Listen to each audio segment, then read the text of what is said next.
afternoon, everybody. It is Wednesday, May 17, 2023, and we have some breaking news. I'm not going to hold out too much longer here. I literally just checked before I came on air, and I'm not going to hold this news back. Fox News has reported that Bryan Kohberger has been indicted in the Idaho student murders. So we're going to get through this article, and I have a lot of information that led us up to where we stand. Literally, the last 14 hours have been berserk on Twitter, in the news media, in a lot of my backroom chats and channels. And we have it. We have an indictment in the Idaho student murders. And like I said, Fox News is now confirming and reporting. So the headline reads, Idaho grand jury hands down superseded indictment in university stabbings. Bryan Kohberger, the criminology PhD student accused of the home invasion murders of the 4 University Idaho undergrads, has been indicted by a grand jury, and the Latah County authorities have confirmed. The superseded indictment means the accused quadruple murderer will not have a chance to attack the evidence used to arrest him at a preliminary hearing that has been scheduled for week of June 26th. A new arraignment has been scheduled for Monday, May 22nd at 9 a.m. It also spares the 2 surviving housemates and other potential witnesses from having to testify under cross-examination prior to the trial. The move was not unexpected. Prominent Boise defense attorney Inwina Ecox said in January that it could be announced at any moment once the grand jury has been empaneled behind closed doors and convinced that the charges should stand. And I have to say that I and my trusty sidekick Laura on the Opinionated YouTube channel, we talked about this, and we said this was a possibility, that this preliminary hearing would be skipped and they would move right to a grand jury. We knew this was coming. We felt this was coming. My chat felt this was coming. The fans of this channel, excuse me, thought this was coming. I ate really quick before I came live. My heart is racing. I was just like, it's just crazy, to come live and be able to kind of talk a little bit about this. And maybe I'm breaking this right now, but I'm a little worked up. I'm a little overamped, a little emotional, because, we've done a lot of hard work here. I'm not, I'm a little perplexed right now. I'm just sorting through some emotions. Um, really stuck with this for the last 3 months, and this is going to get to trial now, and we're going to find out, what really happened, and if Bryan Kohberger is responsible or there's others involved that are responsible, then we'll have some answers. And if Bryan Kohberger is not guilty of this crime, then he needs to be free, and we need to keep investigating this and find out what happened. Um, like I said, I'm overwhelmed with some emotions right now. Everything's kind of cloudy and foggy. It seems like it's moving quick, but we're going to continue to read the article here. So just bear with me for a second.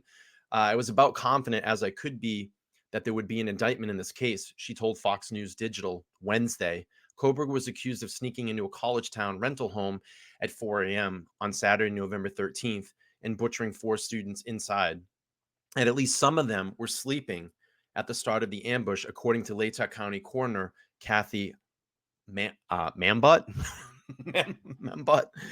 Kayla Gonzalez, Maddie Mogan, Xana Knodel, and Ethan Chapin all received postmortem honors at the university commencement ceremony over this weekend. Gonzalez and Mogan were 21. They shared a 6-bedroom home with Knodel, 20, and 2 younger women who were not attacked. Chapin, 20, was dating Knodel and spent the night. 2 of the 1 surviving roommates told police she heard crying from Knodel's room and a man saying, "It's okay, I'm here to help you." Then she saw a masked man with bushy eyebrows walk to the back door. Police found DNA evidence on a K-bar knife sheath left in Mogan's body, near Mogan's body, and she said they pieced together the movements of Kohberger's cell phone and white Hyundai Elantra, according to a probable cause affidavit unsealed in January after the arrest of 4 counts of first-degree murder and felony burglary. He allegedly visited the victim's house at least a dozen times before the murders and returned one last time hours after the slaying, but before 9/11 had been called. And you know what? There's been a lot of new implications that have happened uh, over these last couple of days or weeks, and I've done some more sleuthing around, and some things are becoming a little bit clearer. Now, I'm not sure if they would be any connection to this case, but as I'm learning more about it and learning more about what went on in that area and around that house, I have some other possible theories of what could have happened that led Kohberger in and around this house multiple times before these murders happened. That's something that we're going to get into possibly on Saturday. I know that we're going to read through more of the legal documents. I'm going to have Laura over on the channel. We're going to read through more of the legal documents. We have a presentation for you guys ready on Saturday. But I really just wanted to get in and kind of talk about what's happened in the last 24 hours here. So it says he could face the death penalty, and Idaho has no insanity defense. The murders shocked the country and attracted national media coverage, prompting a gag order in this case that faces appeals from the attorney of Gonzalez family and the coalition of media outlets. Kohberger is due in Latah County Courthouse on Monday, May 22nd. He is currently being held without bail at the county jail next door. According to past acquisitions, Kohberger became addicted to opioids in the late teens, but sobered up to pursue a career in criminal justice. He earned a master's degree from DeSales University in Pennsylvania and then entered a PhD program at Washington State University, less than 10 miles from the Idaho crime scene. While at DeSales, Kohberger studied under expert on serial killers, Dr. Catherine Ramsland, who co-wrote a book about the BTK killer, Dennis Rader. Rader killed 10 people between 1974 and 1991. Although some of Ramsland's students have reached out to Rader over the years, the killer told Fox News Digital earlier this year that he had never spoken with Kohberger. However, he said he could relate to him in terms of pretrial detention. Excuse me. Since I spent from February 2005 to April 2005 in a cell by myself, I know how he feels, he told Fox News, very lonely. He is in a lone semester at WSU. Kohberger studied under the department head, who in her CV described herself as specializing in homicide, violent deaths, and violence as public health concerns. So that is the article. Again, breaking news here in the Bryan Kohberger case. Bryan Kohberger has been indicted in the Idaho student murders. The grand jury hands down superseding indictment in the university stabbings. Okay, so let's get back to this last 24 hours. I'm going to look at the chat here for a second. I want to welcome everybody coming in on this this afternoon. I know this is kind of a promptu stream. My streaming lives times are going to be a little weird for a while till I get through some challenging times at work. I want to appreciate everybody that's come to this channel over the last couple of weeks. The channel is growing. We're so close to getting to 5,000. If you have this is your first time over here on this channel, please make sure to subscribe and smash that like button. If you want to become a monthly member, you can by clicking the join button down below. My monthly memberships start at $1.99. I wanted to read this as well too. I have some I get periodical emails throughout the day. And I have a law student that kind of reaches out to me every now and then. He wrote me just before I came on air. I'm not going to release his name, but figuratively speaking here, he was just saying, Hey, bud, I've been swamped in between intern at the law office, school, and work, and at his job. I don't know if you heard, but I was going around the law office last night, and the grand jury, and they talked about the grand jury in the BK case. It was mentioned to us that the defense was asking for so much BS from the state. It was un pre I can't get this word. My one, my eyes are terrible, and two, I have a stutter, and I have minor dyslexia. Uh Unprecedented. Thank you. The state was like, okay, if you want to meet with Bethany and put her on the ringer, if you want to ask backgrounds on everyone, and if you want to draw this out, then give more time for conspiracy theories to run rampant. Okay, the state was sick of the back and forth and asked for a grand jury. I also heard that the evidence is so strong that you could throw the sheath out of the equation and still get life in prison.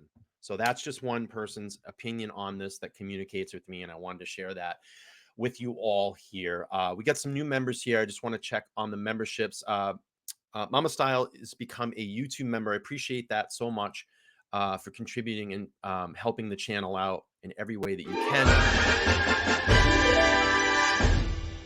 And I also have a new member as well. D. Dobson has become a new supporter of the channel as well. And I'm like, thank you so much.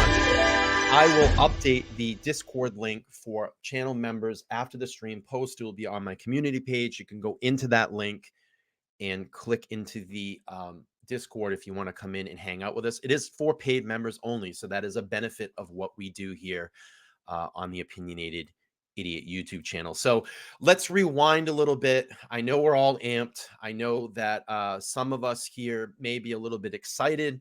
Some of us may be a little disappointed. I understand that. This case has uh, uh, brought a lot of emotion inside of a lot of people. I've seen virtually chat fights about it. I've seen people scream at each other about it. I hear that there's so much evidence, and then I hear there's not enough evidence. We've heard many conspiracy theories. We have heard people come forward that say they're very close to this case. We've had interviews. We've had phone calls. It is one of the craziest fucking cases that I've come across in a long time. Pre-trial. This is all pre-trial from the public. And it's nuts. It's going to get really crazy. I'm sure you're going to get tons of content from true crime channels, probably starting today. I don't know. Maybe I'm one of the first people on YouTube to kind of break this. But yeah, I had to get live and let everybody know. So let's go back 24 hours and kind of take you back to where we were initially before this indictment broke today. Let me just pull up my screen here and just get that for you guys. And then I have like a small presentation that I actually was putting together before we came on air. Let me share that with you all. Okay. Let me see if I can get my screen to present. Okay, so let's take a look here. I hope you all can see this presentation. So let's go back the last 20. I mean, this is what I was prepared to go on with air today, and now the indictment broke. So, but anyway, I still want to kind of take us back the last 24 hours. So we have an update in the Idaho for murders 5/17/23 here today. So we look back at the last 24 hours. There's an article that came out on May 16th, and it said prosecutors have more than 20,000 pieces of evidence given to Kohberger's attorneys. Now we know that there were a new bunch of documents dumped. My sleuthing, talking with my sleuthers, we kind of had a feeling that this was going to get close to getting to a grand jury. I believe that's why they're releasing all these documents now and just dumping things at this point. You know that last week we got more body cam footage. We got more footage inside Kohberger's apartment of the search. I just want to pull this up.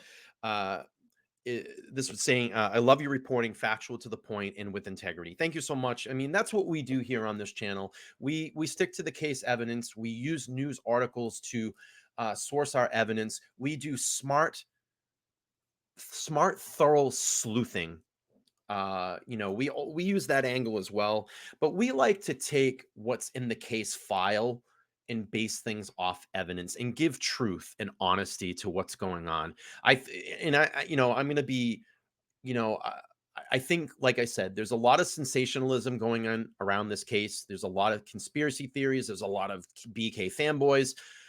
That's fine. If those channels want to put out that type of content, it's fine. I mean, that's up to them. It's their platform.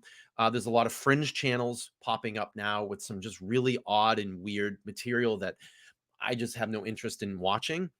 Um, but there are some really respectable channels that I can identify with.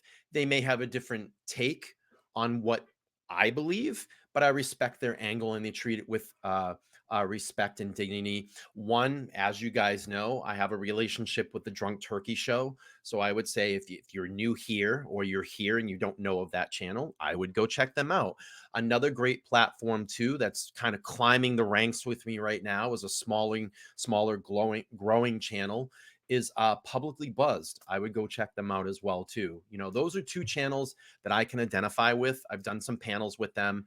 And we may not completely agree at all times, but when we all talk and we're collectively on a panel, we all respect each other and we like to hear the other angles, or the other theories, and we do it with respect.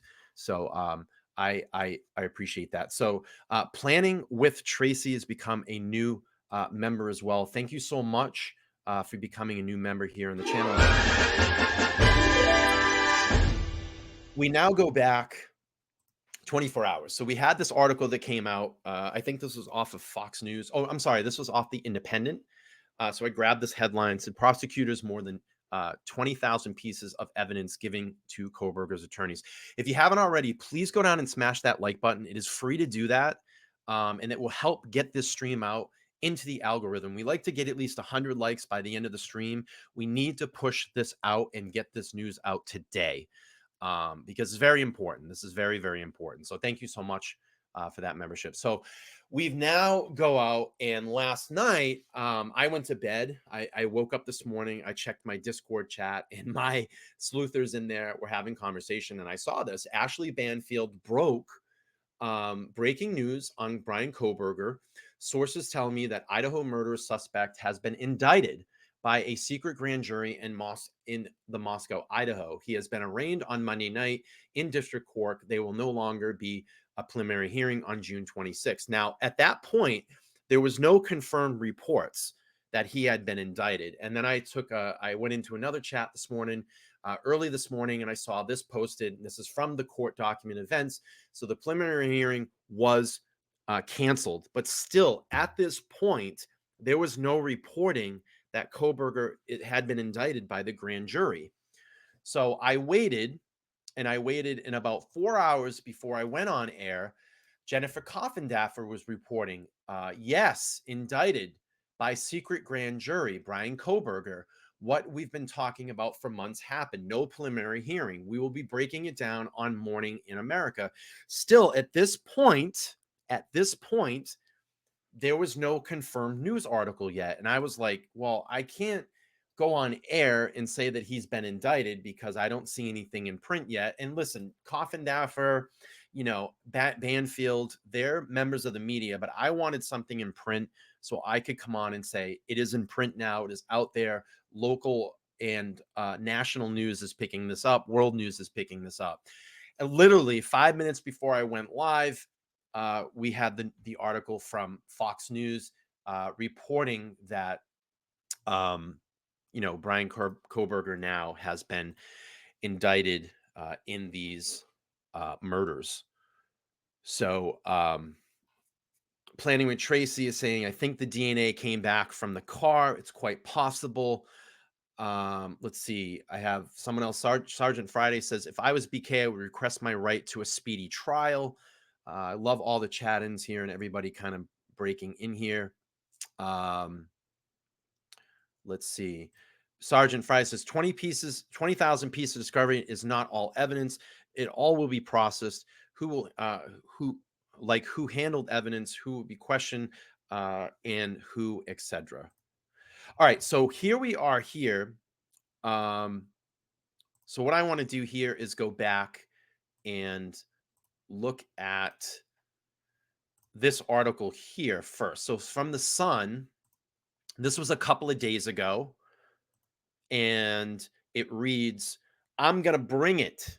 And this is back from May 14th. So if you ever kind of watch my streams or you're new here, what I like to do is if I have breaking news, I'll break it, and then I like to go back and say, how did we get here?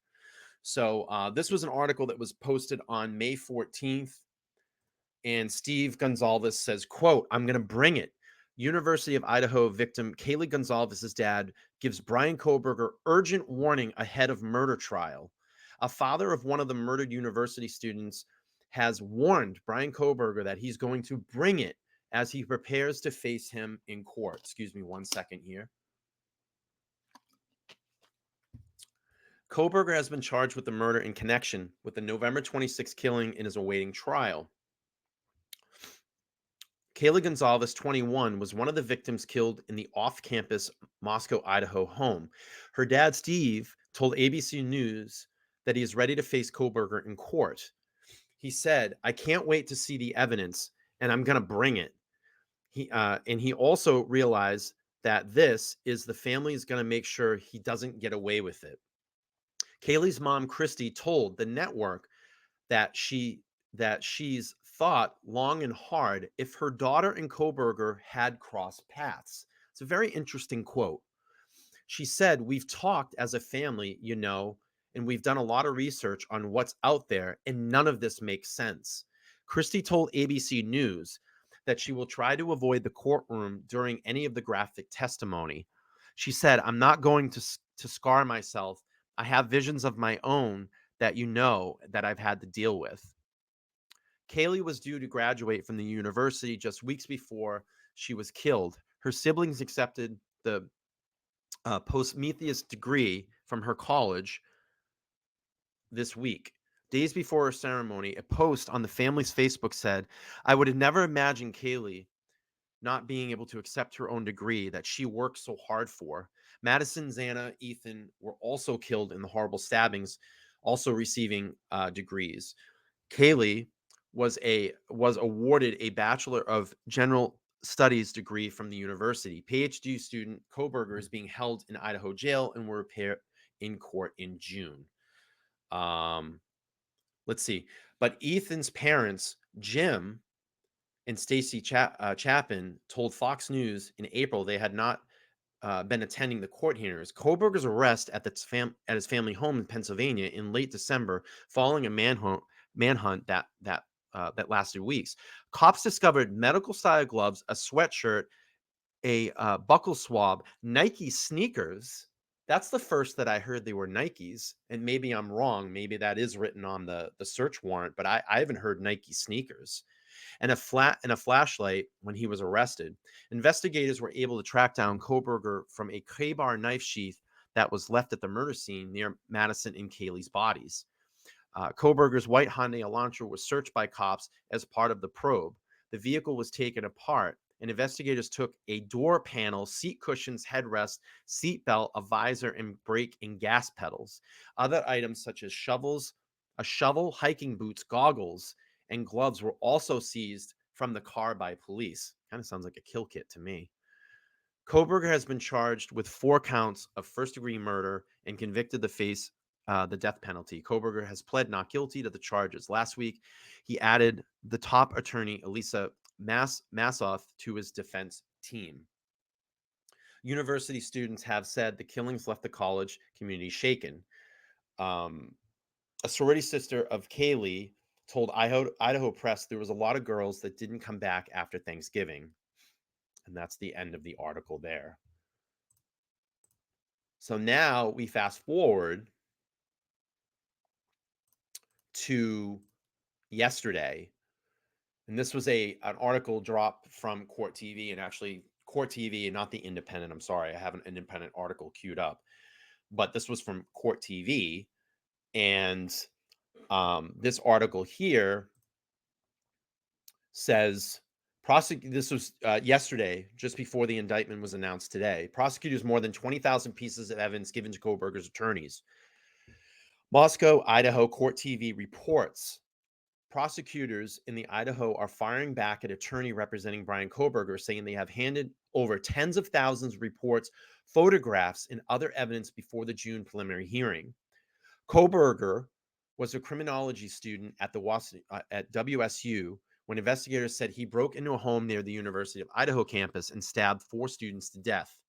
In the filing on May 4th, attorney representing Kohberger filed a motion to compile discovery, saying the evidence they had requested from the state has not been delivered. Prosecutors filed a response to motion ahead of the scheduled May 22nd hearing on stating that on as of May 4th, the Latah County Prosecutor's Office had provided approximately 10,000 pages of reports and other written materials, over 10,000 photographs, close to 10,000 tips, and 51 terabytes of audio, visual media, and digital materials. I want to tell you and show you how much can be held in a terabyte. Just give me a second here and let me just pull this screen up. So in a terabyte,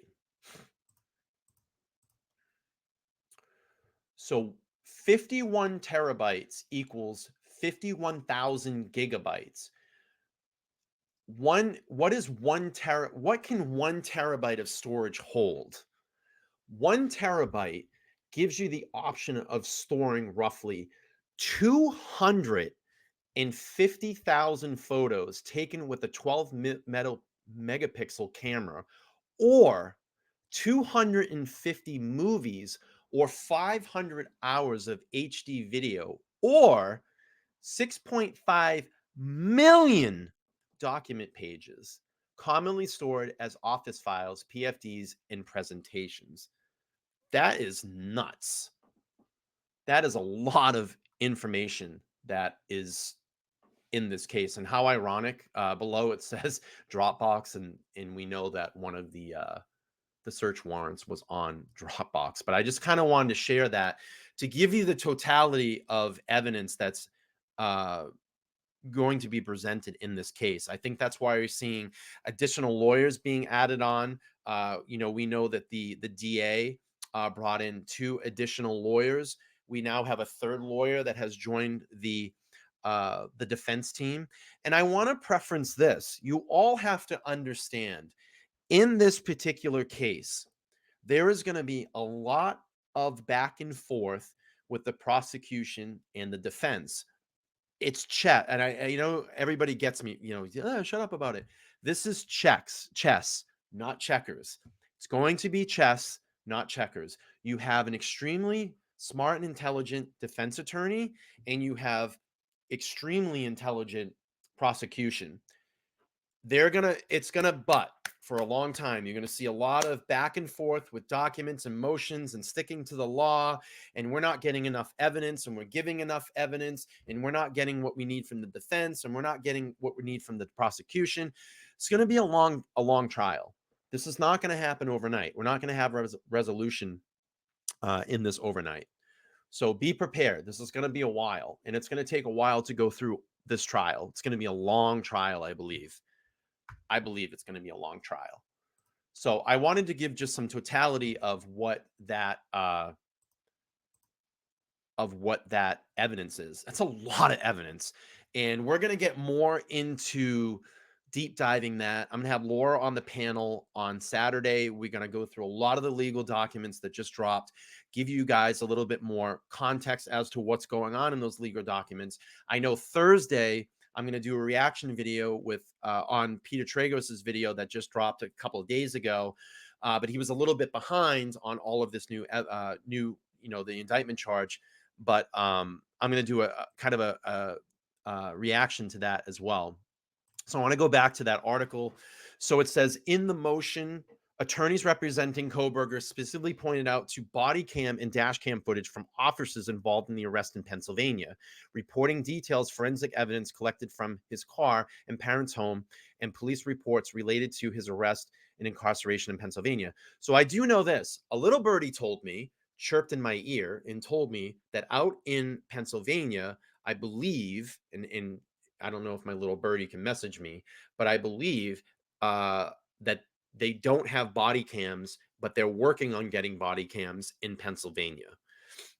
So I'm not sure of what was body cam. I'm not sure if it's fully body cammed out there yet. I'm not sure what that is. And believe me, I may be messing up that statement, but my little birdie will tell me if she chirps at me.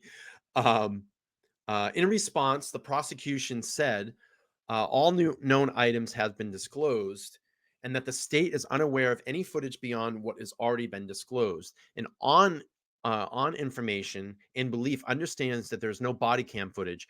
And I believe that's what I just went back to. I believe in Pennsylvania they don't use body cams as of yet. They are in the works of getting that into their law. Prosecutors said that the forensic reports on evidence collected at Kohberger's family home and from his car, including reports from the FBI. Sorry for that. I don't know if you all can hear that. There's a car beeping in the background. Sorry. Including reports from the FBI laboratory in Quantico, Virginia, were giving to the defense as well as the opportunity to directly review and inspect items seized as part of the investigation. The only record prosecutors said they had not disclosed to the defense was requests were training records of the officers involved in the investigation, which the state argued in its response to the defense motion falls out of the scope of discovery. And again, um, see what's happening here. This is chess. This is back and forth chess, chess, chess. It's going to be, getting that king in position to checkmate. So it's going to be a lot of this back and forth. Kohberger's case is being safeguarded by a gag order, but prohibits any attorney's law enforcement agencies and other involvement with case from talking to the media unless they are quoting from a publicly available court document. Court TV's parent company has joined the coalition of other media filings and appealed to the order. Okay. In objection to the motion, Kohberger's attorney argued that the gag order is necessary to protect the client's 6th and 14th Amendment rights to a fair trial. In filing, his attorney said that planning to present expert testimony on the damaging effects of the media coverage. Separate from the media, the family of Kaylee Gonzalez filed a motion seeking to release the gag order, citing their own First Amendment rights. A hearing for that motion is scheduled in just about a week on May 22nd. Let me just go up here. I just saw this super sticker come through. Simba 64 has sent over a 1999 super sticker. I do appreciate that. Guys, if I can just have you guys go down there. I got 274 people watching right now. We're only at 103 likes. Let's get that up to 200. It would be awesome if we can get to 200 likes by the end of the stream. My channel mods, thank you so much for pumping the chat room. I appreciate it. It's only free. It's free to hit that upvote button. It really is. But thank you so much for the super Great chat. Cash, homie. And we'll go back to reading this article here. Actually, I think that's the end of the article. I'm sorry. So that there was on Court TV.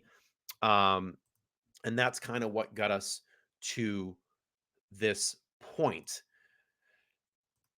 Now, the Independent reports, and I do have some video coverage for you guys as well, and I'm going to get to that here, kind of encompassing all these articles together and telling us all the latest. So, Idaho murder suspect Bryan Kohberger sent trove of prison love letters from fans. Latah County jailer told The Messenger that more than 24 letters have arrived for the suspect. This was posted 14 hours ago. Idaho murder suspect Bryan Kohberger has received a disturbing amount of mail from fans as he awaits trial behind bars, according to the report. An unnamed employee at Latah County Jail, where Mr. Kohberger remains in custody following December 30th arrest. The messenger that more than 24 letters have been sent to the quadruple murder suspect. Mr. Kohberger, a former PhD criminology student in the Washington State University, is charged on November fatal stabbings of University Idaho students. He gets these letters a couple of times a week. The insider told the outlet, nodding that other staffers and faculty have found the letters extremely odd. They're usually handwritten with hearts and stars in colored envelopes. And again, a lot of these cases, and we've seen this in the past, will bring out, these extreme fans of, criminals or potential criminals. I'm sorry, alleged criminals.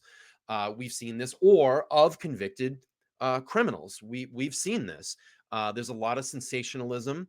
We had that report of the girl that had a Facebook page that was completely devoted to Bryan Kohberger, and she was talking about how much she loved him and how they were going to get married when he, walked free.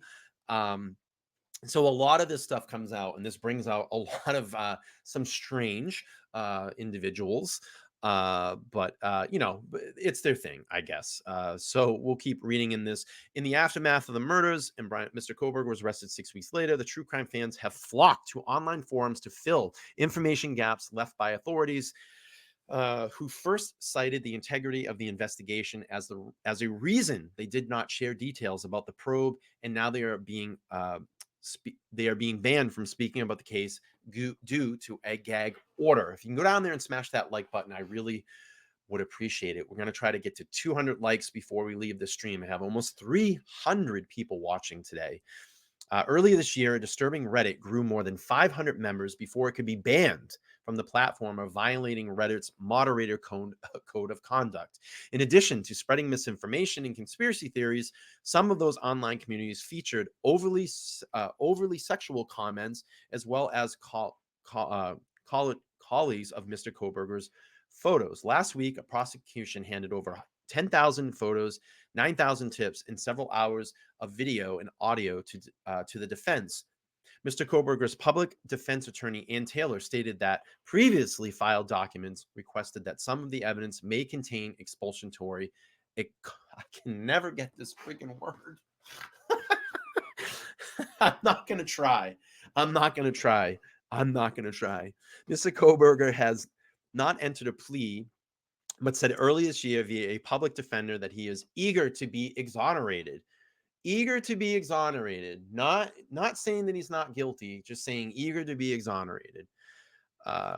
Gonzalez's father, Steve Gonzalez, told ABC News last week that he's looking forward to Mr. Kohberger's next hearing on June 26th.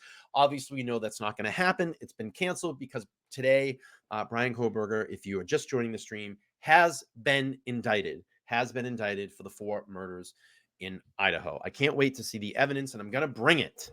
Mr. Gonzalez said he's going to realize that this is the family that's going to make sure he doesn't get away with it.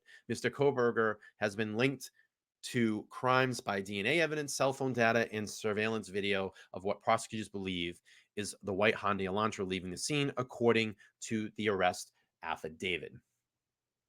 Another roommate who survived the attack has also able to partially describe the killer to the investigators after she came face to face with him. The murder weapon, a fixed blade knife, was not recovered during the searches and remains missing.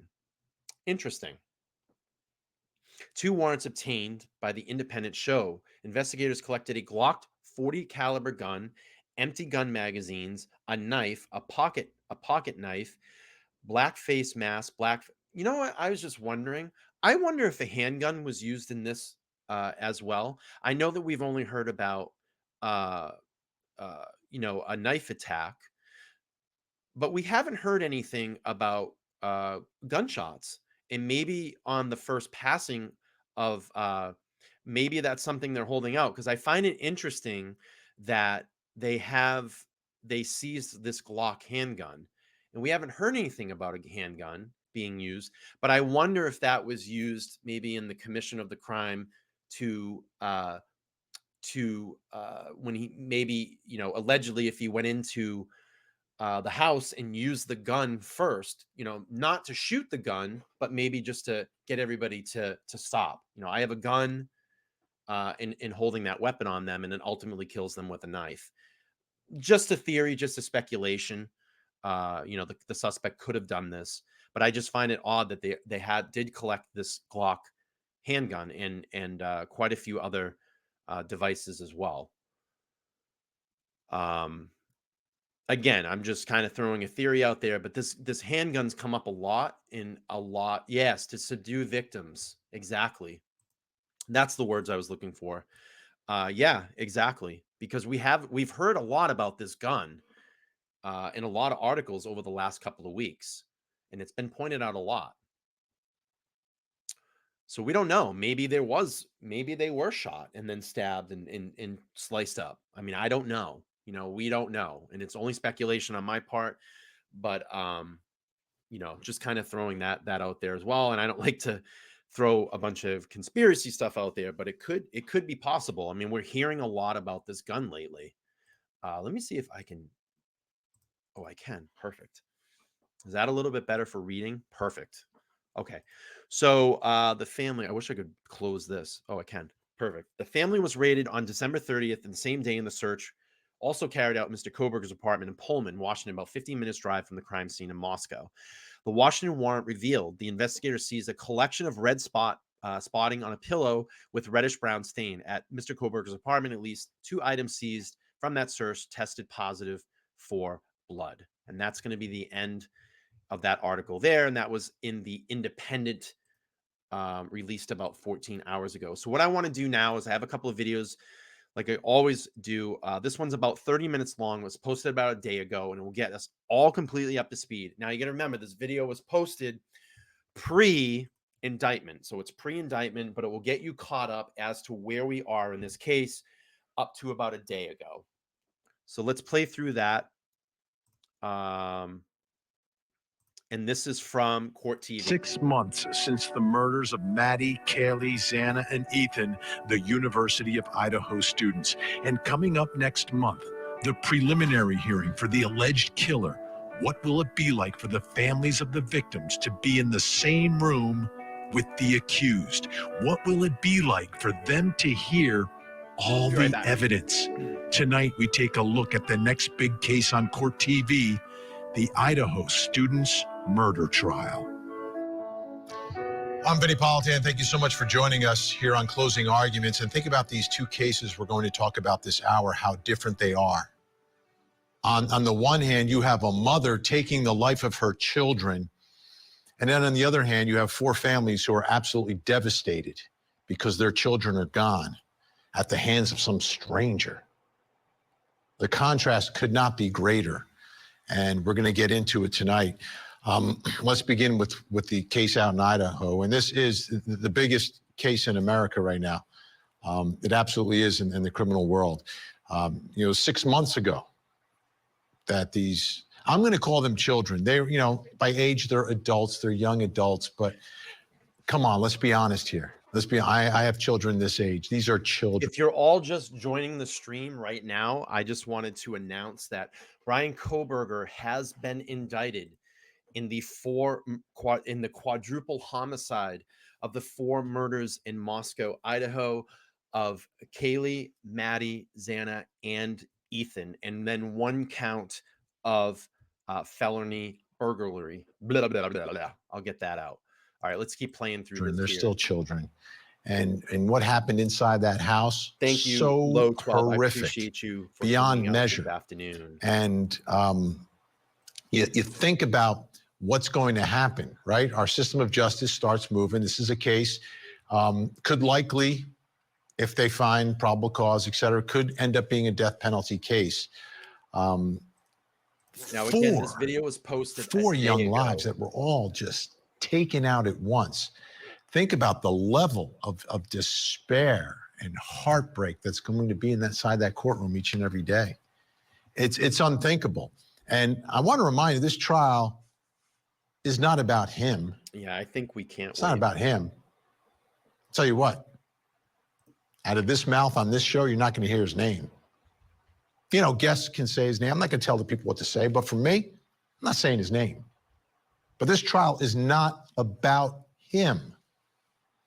This trial is about 4 young people, really good people, like getting ready to step into the world and make their marks. I mean, some of them already made a mark, but to really make their marks in the world. You know, that this should be some of the most memorable and enjoyable times of their lives. You're making that step from being, like I said, a child into adulthood and getting independent and getting the first job and being responsible and making us. I want to get to this here.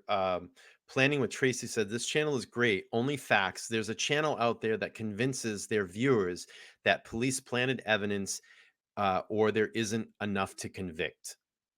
You know, again, I'm not going to comment on other channels. I told you the 2 channels that I kind of roll with, that I've had very good relationships with. There's a lot of fringe channels that are popping up for sensationalism. There's a lot of channels that are just popping up and jumping on and making content about this particular case because it's hot and it's sexy on YouTube. We here at the Opinionated Idiot YouTube channel care about these victims, and if you don't think that I don't care about these victims, then just look at the content on my channel. I not only cover Idaho, I cover a litany of other cases as well. I just did a Jeffrey Epstein stream last night. I've been very involved in the Jesse McFadden case that's going on in Oklahoma that no one is talking about, that I am disgusted as to what is going on. There's a lot of shady investigation going on in that case. I want to draw everybody's attention to that case. There's 300 people watching. You need to go out and research that case. If anybody, any families that are involved in that McFadden case would like to use my platform here to voice of what's going on in their area, my platform is open to you all. Just contact me, theopinionatedidiot@gmail.com, and we can set something up for you to come on and let us know what's going on in that area. That is not a surface layer crime. There is so much going on there. The discovery of what those parents found inside that home is mind-boggling, and that this is being swept on the rug right now is disgusting. There is multiple computers that have been found in that home, streaming equipment, and this case is not just what is inside that home. This is bigger. I'm sure that the horror that went on inside that home was broadcast over the internet for people to view. And we need to find those people because there's IP addresses that will be connected to the people that viewed that disgusting content. And those people need to be brought down and brought to justice. Goes deeper. And I'm going to tell you, looking at the way that there were restraints in that home, there's probably multiple sources of DNA in that home. There's multiple victims that have been to that home, and then there's multiple people that probably had partaken in the horrors that happened in that home. It's a deeper level crime, and it needs to be investigated. I've been tweeting at the governor of Oklahoma. He has not responded, and I will continue to wake up every day and send a tweet every day until someone hears about this crime. And I know that a lot of people shit on News Nation, and I don't really agree with their politics, but I got to give Banfield and Brian Enton a lot of credit because they're the only ones out there that have been reporting the Jesse McFadden case and how much of a bigger scope that this is than people think that's going on in that area. It needs to be talked about. You all need to start looking into it. And please, I urge you, watching today, go over and watch the videos that I've made about that, what's going on there. Get in there and like those videos and share it. Get this out into the content. It's a very important crime that needs to be investigated, and more people need to look into it. I'll get off my soapbox now. All right, let's keep continuing here.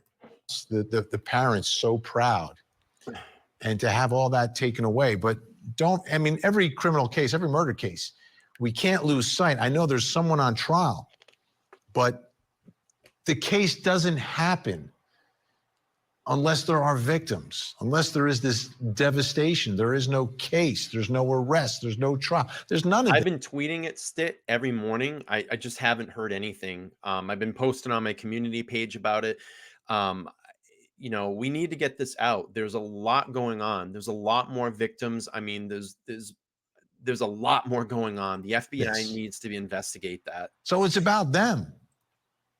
It's about what is the truth about what happened to them and who is responsible for causing that and what price will they pay for what they did to these four young souls. College graduation, it's a time of excitement, of new fucking places. I mean, come on. I mean, who does that look like? You know what I mean? These fucking cable channels. I mean, who does that look like?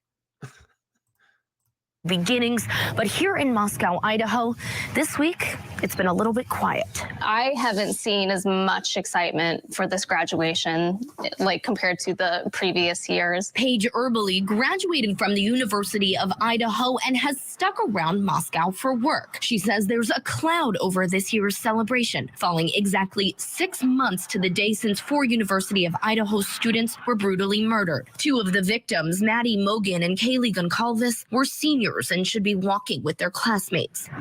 Visiting campus, you almost wouldn't know graduation was happening this weekend. It's just a really, really touchy subject that the town is very, very sensitive to right now. The house, still boarded up, patrolled by security 24/7 for months, is a stark reminder not only of the tragedy, but of the month-and-a-half-long manhunt that left so many here shaken. The murders in November really sent a shock to the whole system. Since then, both Erbely and architecture professor Phil Mead say the town changed. We just paid more attention.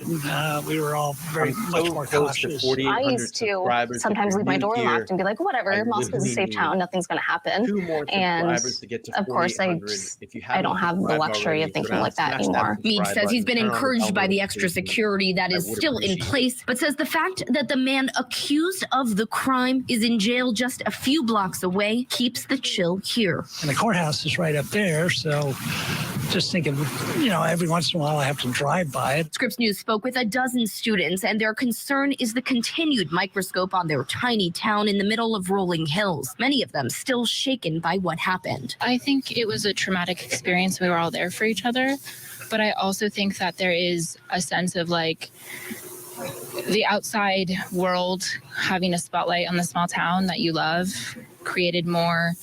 This is really interesting. I mean, this is really the first time I've heard any really public reaction in that area from the locals. It was hectic. It was scary. Sarah Sullivan, a native Californian, came to Idaho because her mom went to school here. She says this is a tight-knit school full of students with deep roots. Fellow students have really stepped up support and positive support. The dean of students, a lot of teachers and everything have been really compassionate and really putting out resources out there, letting us know that we have someone to hear us out, hear our concerns. The school, the families, the Greek houses where victims were members, the restaurant where 2 of the victims worked, all hesitant to make any statements that could impact their healing and the pending trial. Students in Greek life told us they've made checking in on each other's mental health a focus. After all, this case and conspiracy theories surrounding it became prevalent on social media. There was a lot of he said, she said, and people were coming after fellow students and things and professors who were completely innocent. And you were like, that's not true. I know these people. The murders defining this year, but the students tell us they are determined for people to know the goodness that exists here. We've gotten through it.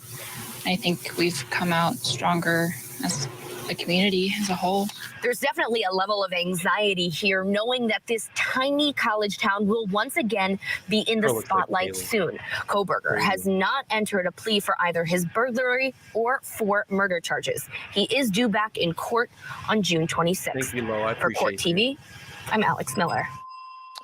And the families of 2 of the victims who would have graduated were honored Let's take a look. Again, you know, I'm not saying that I'm the best, you know, true crime YouTube channels, a lot of great true crime YouTube channels. I try to just bring straight facts. You know, if I was ever stuck in one of these situations, and my life was taken, I wouldn't want anybody uh to make conspiracy theories or say a bunch of, you know, crap out there that's not true. Again, the bottom line is this: we don't know. We were not there. What we can only go off is what's being reported and what is factual information inside the court documents. Now, everything in between, we can speculate, we can sleuth out, we can find connections.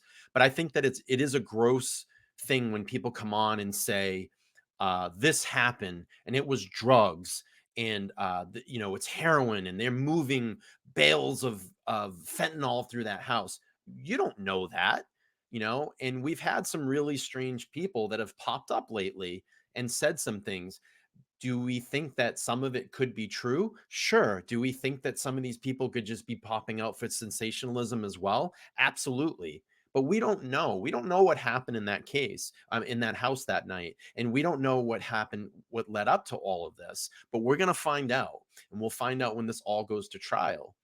And you can weigh whatever way you want in this. You could think that Bryan Kohberger is absolutely innocent right now, and actually he is. He's not a convicted man. He's innocent until proven guilty. Or you could be on the other side and say, no, there's just so much against this guy. He's so guilty. But we're going to find out, and we're going to find out the connection, and we're going to find out what led up to this. You know, we have our theories here on this channel. I base everything that I do here off the facts in this case, and we dig in a little bit and maybe give some theories, but they're always based off the facts. We don't come in with a bunch of crap here and say, you know, it's and I always joke about this. It's the aliens, it's Elvis, it's this, it's that. I think you guys understand what I'm saying, and I know I repeat a lot of this, but we get a lot of new viewers that come in that watch the channel, and they may not understand my platform here. But my platform here is we stick to the facts. We stick to the facts. Susie has sent in a Canadian $13.99 super sticker. I appreciate you so much for that. Thank you so much.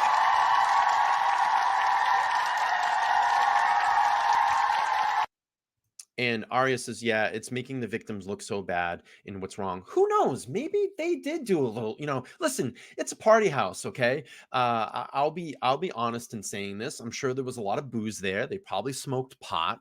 They probably did, you know, some other, illegal drugs. But this thing to this grand scale that it's this probably this huge,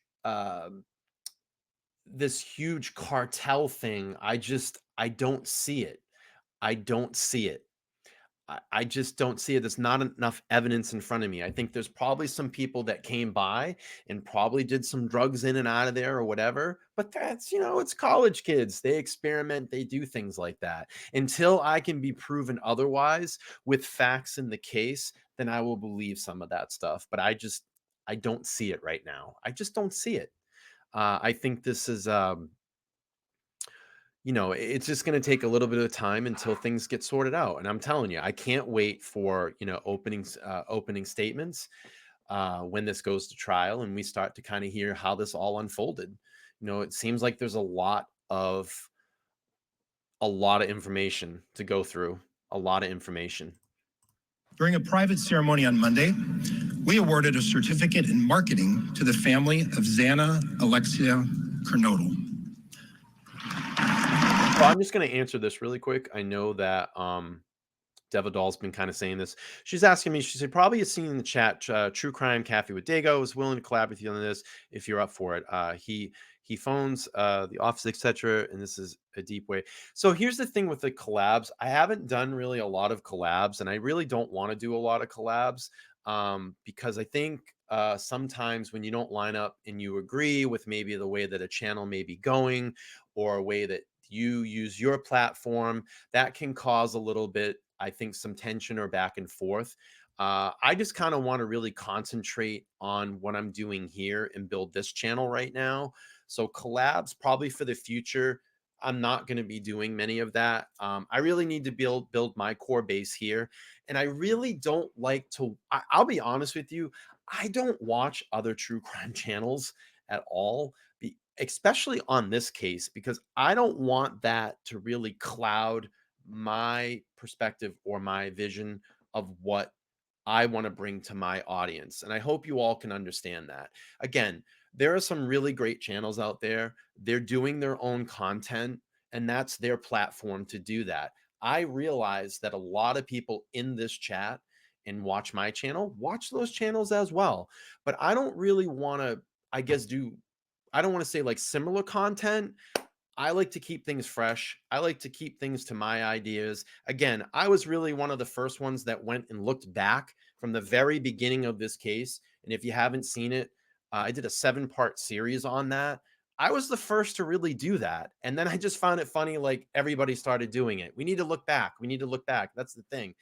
And it's just kind of like, all right, like, can we all think of maybe something different here? So I just really want to do things here, and I need to build my channel and my audience and just give my perspective here. So that's kind of what I'll say on all of that. Thank you so much for really asking to do that. But unless it's some really special circumstance, I really just want to keep things clear in the vision, what I have here. I have a really great person that joins my panel, Laura, and we have just a really great vibe, and we get on a similar wavelength, and can really just go through this stuff and break it down for everybody. I just want to keep things like authentic here. I don't want to have a clouded vision of other creators or material, because I like to come up with my own stuff. So, and that's not jacking on any other channels. I really just want to get avoid from talking about other channels and what they do. But again, you guys all know who I align with.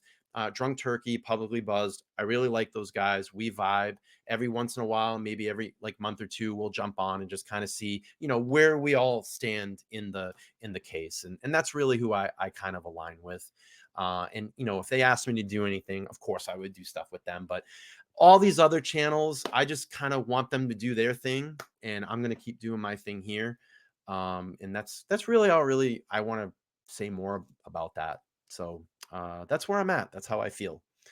Okay, we'll keep playing.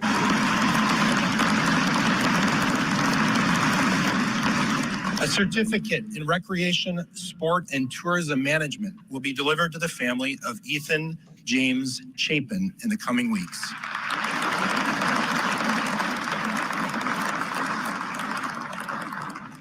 In our morning commencement ceremony, we awarded a posthumous Bachelor of Science degree in business to the family of Madison May Mogan. Yeah, so I have a question here in the chat. So I'd love to hear your thoughts on the 90-minute Dave interview you heard. Sure, I think that's something that we're going to get into maybe a little later. We might possibly dip in that on Saturday night when I have Laura on the panel. We're going to have a presentation together for you guys, because you know how we always love to do like presentations. And we'll probably dip on that maybe on Saturday. I'm going to save that for then. But again, today, what I wanted to do was come in, and if you're just joining in on the chat now or joining into the panel, breaking news, Bryan Kohberger has been indicted. So there will not be a preliminary hearing on June 26th. He's been indicted for the 4 murders in Moscow, Idaho, with 1 charge of felony burglary as well, for the murders of Kaylee, Maddie, Ethan, and Xana. And if it is your first time over here on the channel, please get over to subscribe to the channel, smash that like button, and I would appreciate it. You know what? Actually, I'll speak on that really quick. I'm going to speak on this really quick, and I'm going to try to do this. I'll be careful what I say. I think that if you are someone that has recently come out, okay, actually, you know what? I'm not afraid to say this. If you are someone that has recently come out and you have information that could potentially help exonerate exonerate the suspect in this case, or help and assist in the investigation with things that could have happened on the morning to fill in that gap, or the night of the murders, or maybe something that led up to the murders. If you are someone that has that information, then why haven't you gone to the authorities? Why haven't you talked to the police? Why haven't you called a representative? Why haven't you called the FBI? Now, I'm not saying that none of these people haven't done that, but I just find it extremely strange that they're taking a tour on YouTube and they haven't talked to any type of authorities, so they say. So I'll leave you all with that thought.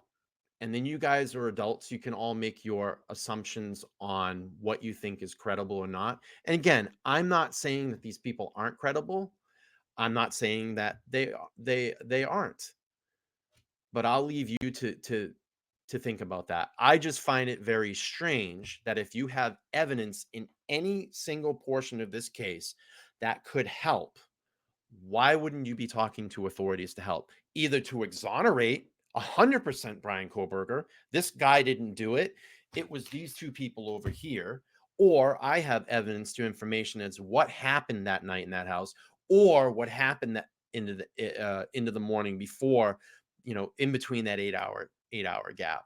If you have evidence to help that, then why wouldn't you be talking to someone?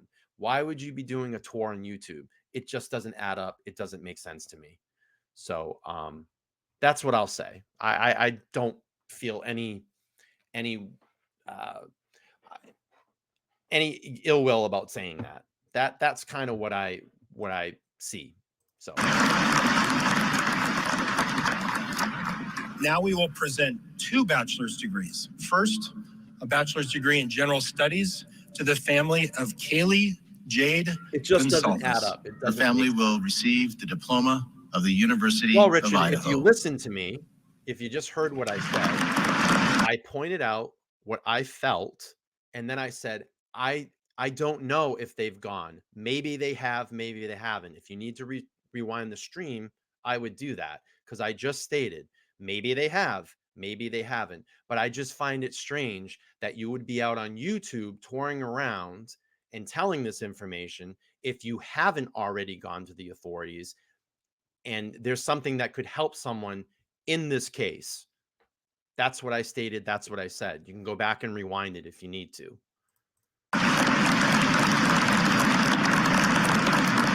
I realize there's a lot of people that don't like what I do here because I stick to the facts and I don't get into crazy conspiracy theories. There's a lot of people that don't like that.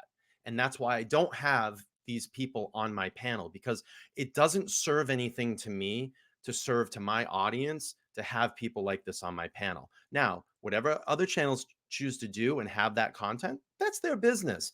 But I will not have that here. I won't have it here unless there's something that's in a document or a legal statement or whatever, or I've been to authorities or whatever, then we'll entertain that. But I just don't see that it brings any value.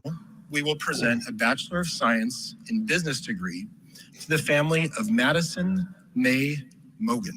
Posthumous degree earned. In testimony whereof, her family will receive the diploma of the University of Idaho.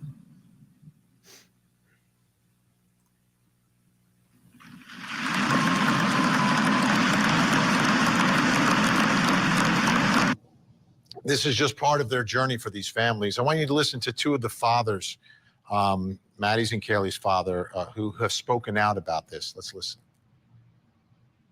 It's obviously an emotional time for the family, seeing the defendant for the first time. This is the beginning of the criminal justice system, and the family will be here for the long haul. I was pretty angry. I was pretty heated. I wanted him to look me in the eye. He knows I want him to look in the eye. So he didn't. He didn't give me that. You never know how far something like this reaches, how many people it hurts, and how they're gonna have to live with this for the rest of their life. And it's just something that'll never heal, So I think he understands that I'm not gonna see something in his eyes that I want to see. I want to see an innocent man. But I feel like he's just scared to look at me in the eyes and start to understand what's about to happen to him. So we heard from some of the fathers, and what's it going to be like for these dads and for these families? I've got two special guests tonight joining us. First, we have the father of Polyclass and the president of Class Kids Foundation. Mark Class is with us. Mark, great to see you. Thank you so much for joining us tonight. It's been too long. And also joining us, Parkland victim Alex Schachter's father and founder and CEO of Safe Schools for Alex. Max Schachter is with us. Thank you, Max. Great to see you again. You guys have a perspective that no one ever wants to have, but you have it. So if you could, I'll start with you, Mark. You know, and I kind of want to make this point again, too. You know, you all have to realize that there are families involved, there's communities involved, there's friends, relatives, victims.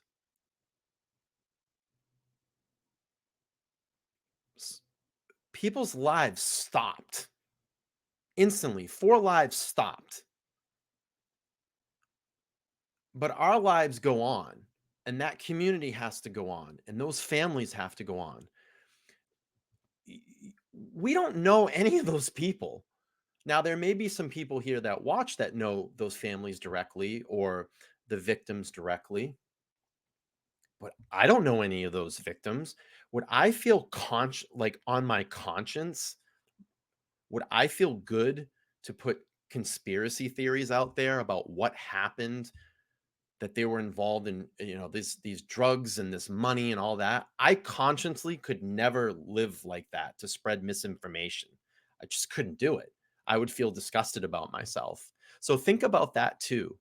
To bear that on your conscience, to put that out into the ether, and let's say we get to this trial and it comes to find out that it was something a little bit more, I guess, simpler than it was, or we get to this trial and all this awful stuff that has been said about everybody in this is not true, and Bryan Kohberger walks.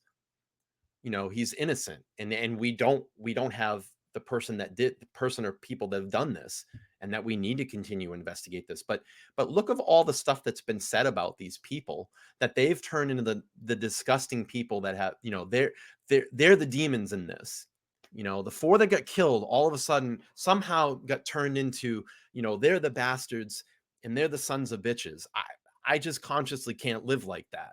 And all of a sudden, like, you know, I'm kind of figuratively speaking right now, Bryan Kohberger has become the hero all of a sudden. You know, I don't see how people can live like that with that on their conscience.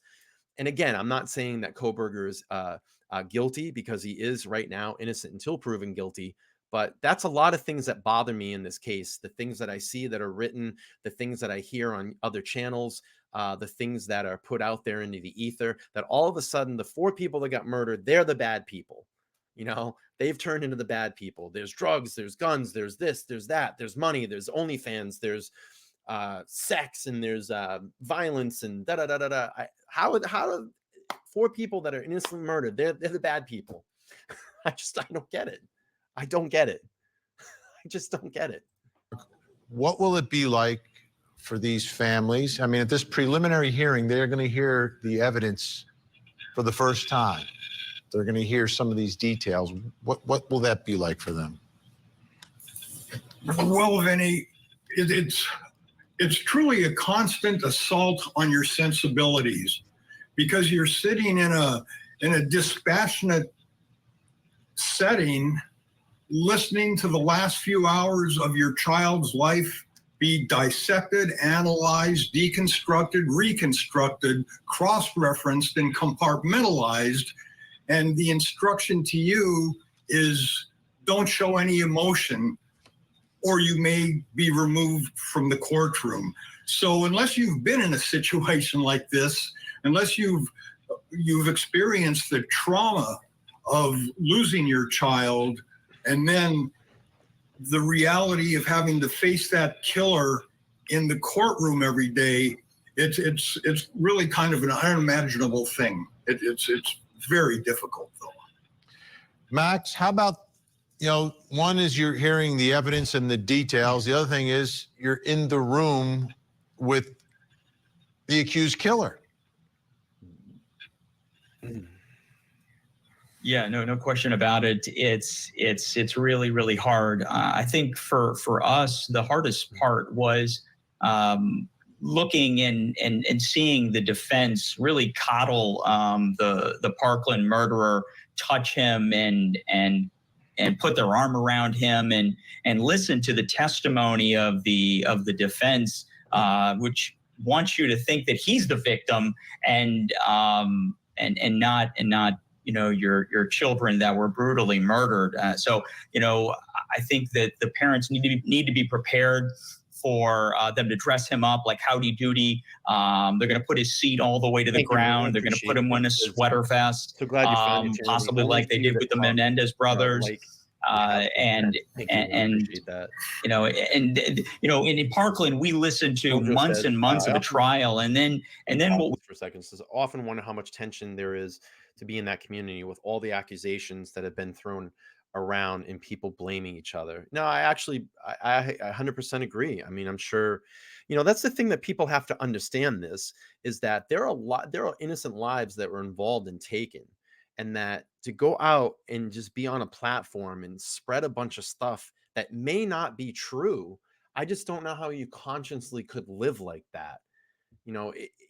Are you doing it for clicks and views? Do you really care about these victims? I think that there are some platforms out there that don't give a shit, and they're just going to spew whatever they want and talk any way they want to get someone to draw them in to their channel. What's the guy? Tyler Feller. I don't really like his channel, but I have to say this, his approach is very much the same like mine, and he uses articles or gets factual case information and talks about it that way. I have to give some credit to the guy. I don't particularly like his channel. I don't know if he's watching or whatever, but I just, at least he's out there giving relevant information. So, again, I don't want to talk bad about other channels. I don't want to bring all that stuff. And I knew this kind of would draw out some of this today. But I think just people have to be very careful what they say, because our lives go on. Their lives have stopped. And this, you don't even understand what a death, a murder does to a family. I've been through it. My best friend was murdered. I've been through it. I've seen what happens to families. It devastates them. It splits them apart. You have, you have victim guilt. You have a lot of guilt that grows within that family, and families separate. I am so glad that Steve and Christy have stuck together through all of this, because you start pointing, there's many times in families start pointing fingers at each other, and it's hard to get through that. And I'm sure they have had tons of counseling to get through this. Their lives have changed. Their lives have changed. And they're never going to be able to get over this, even when there is a particular ending in this case. But when this case ends, our lives go on, and then it's on to the next thing. And then, I always sit here and challenge all of you, what will be the next thing that you move on to? What will be the next thing that you move on to? And that's why I do other cases on this channel and bring light to things that need to be brought here. As much as I want justice in this case, but there are other cases out there that are very important that need attention as well, too. And I urge everybody, please come on, watch the other streams that we have. There's viable information on those streams. There can be other conversations to be had about cases that are currently going on right now. I've really soapboxed a lot today. What's really hard was so upsetting was at the end of the trial, the defense closing argument, she said that you basically could disregard all the evidence and just vote your conscience. And she played on their conscience and told them that you'll never forgive yourself if you vote for the death penalty. And there's a lot of similarities between Idaho and Parkland. We had a death penalty here as well. It had to be unanimous.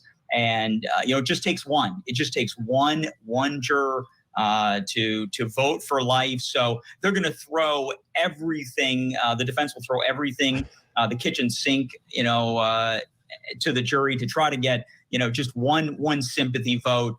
and it's really hard. You know, we know who the victims are, and I hope that the DA does a good job and makes sure that the entire world never forgets who all of these beautiful kids were, and that the killer, the murderer, you know, gets punished, and I hope that justice will be served for the families. Yeah. Mark, what sort of advice do you give to folks when you speak with them, you know, who are going through what you went through? Well, you have to be a fly on the wall, actually. You can't emote. You know, in a sense, Vinny, you said the trial's about the 4 victims here, but thank you, Patty. From our point of view, from the family's point of view, I'm going to be honest with you. When I opened up the stream today, I literally held back. If you're going to understand one thing on this channel, I'm a very emotional person. Okay. I'm a Pisces. I'm very emotional. I'm going to give you emotion. I'm going to show you emotion. I don't hold it back. You know, if you want to call me a sensitive Sandy, then go ahead. But I am very emotional. I am very attached to this case, and I get very emotional about it because, again, you know, these are human lives that we're talking about. This is not a fucking movie or a you know, something like that. And I think people lose sight of that. And that's why I urge, you know, content creators, be respectful in what you do. Be respectful in what you put out there, because we are the people that are shaping and changing the minds of people that watch us. You come here for a specific reason. You come here because you like me. You come here because you're interested in the content. I think that we have as a public interest to try to give good, factual, viable information out there. But when you're inserting things and putting things into people's heads, like a lot of news media today, and it's not factual or it's not based on some type of fact, I don't see how that serves justice to anybody involved in this case, whether it be the victims or the person that is accused, the suspect that is accused of this crime. How does that help? How does that help? And I challenge all of you going forward, let's be a little bit more thorough in what we do, because this is how bad information starts. And this is how crap information starts. And that's how fringe true crime channels pop up, that are just popping up to jump on some conspiracy theory to try to get clicks and views, to get people to watch. Because I get it. We're human beings. We're all very, very, very curious people. That's our nature. That's how our brains work. That's how we're designed. And you know, I think over the last couple of years, that's really amplified it with, you know, what we went through with the pandemic. You know, what was the only thing that we could do? We could just turn to our phones. And I think it hyper, what's the word I'm looking for? It just took all of our emotions and sensitive, and brought us from like a level here to this crazy level. You know, we had a lot of shit that was thrown at us for almost 3 years. That definitely changed our brains. It definitely changed the way that we took in information. But, and I think that's where all this, like, really, the first time I really understood and started to really become consciously aware of it, of like conspiracy theories and stuff like that. I think it became really heavy over the pandemic. You know, there was a lot of misinformation that was put out there. There was a lot of good information that was put out there. There was a lot of information that was censored. There was a lot of good information that was censored. There was a lot of bad information that was censored. And whatever your thoughts are on the pandemic, I'm not going to get into it on this stream, but I'm just using this as an example. You all know what happened. You know, everybody took to YouTube. Everybody went to TikTok. That was really the only thing that we had to do.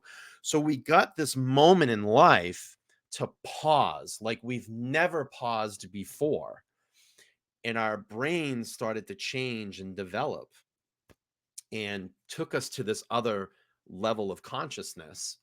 And I think that's where we really tap into these just weird angles and weird developments that we have, thoughts inside our brain.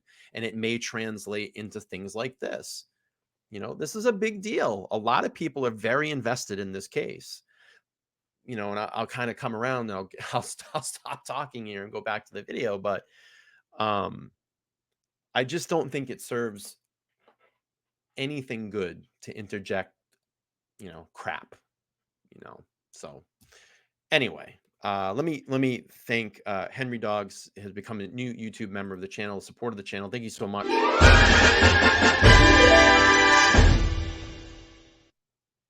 Thank you so much. I appreciate that. Okay. And let's see. Glenn says, hello, future in the Opinionated Idiot. I'm in the past chat about 1:20 p.m. EST, and I'm starting the show. Yes, you're breaking this as far as I can tell even now. Thank you so much. Again, if you're just joining in on the stream, please go down there and smash the subscribe button. Subscribe to the channel here. If you want to support in any way, there's multiple ways to do that. You can super chat. You can go down there, hit the join button, join a monthly membership, or it's free just to smash that like button. I really would appreciate it. Hopefully, I'm giving you some good, relevant information today. You're really getting some. I think this is the first time I really outpoured and gave a lot of my thoughts because I'm super emotional today. I held back. I'm going to be honest. I held back some tears when I saw the article come up because I feel like we've worked so hard so far to get to this point, and it's going to start giving some outlet of justice. It's no more sitting. We're going to get to the grand jury today. If you haven't heard, grand jury today has indicted Bryan Kohberger in the 4 murders, the quadruple homicides in the Idaho, Moscow, Idaho case of Kaylee, Maddie, Xana, and Ethan, and 1 count of felony burglary. So we'll keep playing through this video here. Appreciate it. We've held about 300 people through this entire stream. Thank you so much for joining me on this kind of odd Wednesday hump day here, May 17, 2023. And, again, listen, there's a lot of people that will not agree with what I do here. There's a lot of people that will agree with what we do here. But I'm just really pouring from the heart today, and I'm glad that this is going to get moved to a grand jury. I'm glad that we're going to possibly see a trial soon. We'll hopefully get justice for these victims or justice for Bryan Kohberger, because again, he is still innocent until proven guilty. But we will let the court of law decide that, and let a jury of his peers decide that. Let's keep playing. Trial is about the killer. It's about spending tons of money, utilizing the resources of the court system to give this guy every chance he can grab to excuse and justify the inexcusable and the unjustifiable, the blatant murder of children. So it almost becomes an exercise in just trying to hold your emotions together as this whole thing goes down. Max, over the long term. There's so many different parts of this, right? There's when the murder first happens, and then the wheels start turning slowly. Is there any point, if you were speaking to another parent, is there any point where, and I'm not going to use the C word, closure, but is there any point where things get a little bit better for the family, where you can sleep a little better, or is that not even, in the equation? We had hoped that we would have some semblance of justice, and that we would, that the Parkland murderer would get what he deserved. But unfortunately, we lost complete faith in the criminal justice system because there was one juror that was a hard no against the death penalty. She voted for life, and then 2 other jurors voted along with her. So the Parkland murderer, got what he had wanted all this time, which was life in prison. He didn't want the death penalty, and this just continued on with his life. He was a violent individual since he was 3 years old, and he never had any consequences. And then, and then he didn't get the ultimate punishment. And so I hope that doesn't happen to these families, but they should be prepared for them not to get the justice that they deserve. Unfortunately, the criminal justice system is extremely flawed, and it's not fair. Mark, what's it like the day after day, right? You're in court, and then you leave, you know you're coming back the next day and the next day and the next day. What is that whole time like? It's horrible. I mean, it's one of the worst imaginable times in your life. It's not as bad, obviously, as the realization that you've... So I'm going to probably move on from this because it just seems like we're talking about the Parkland shooter. And actually, I'm going to move up here. Let's see. And no disrespect to that, but, you know, we are here for Idaho news. I'm about to be the biggest drug dealer that you weeknight 6, 7. Police vehicles, people going in. Okay, let's go back.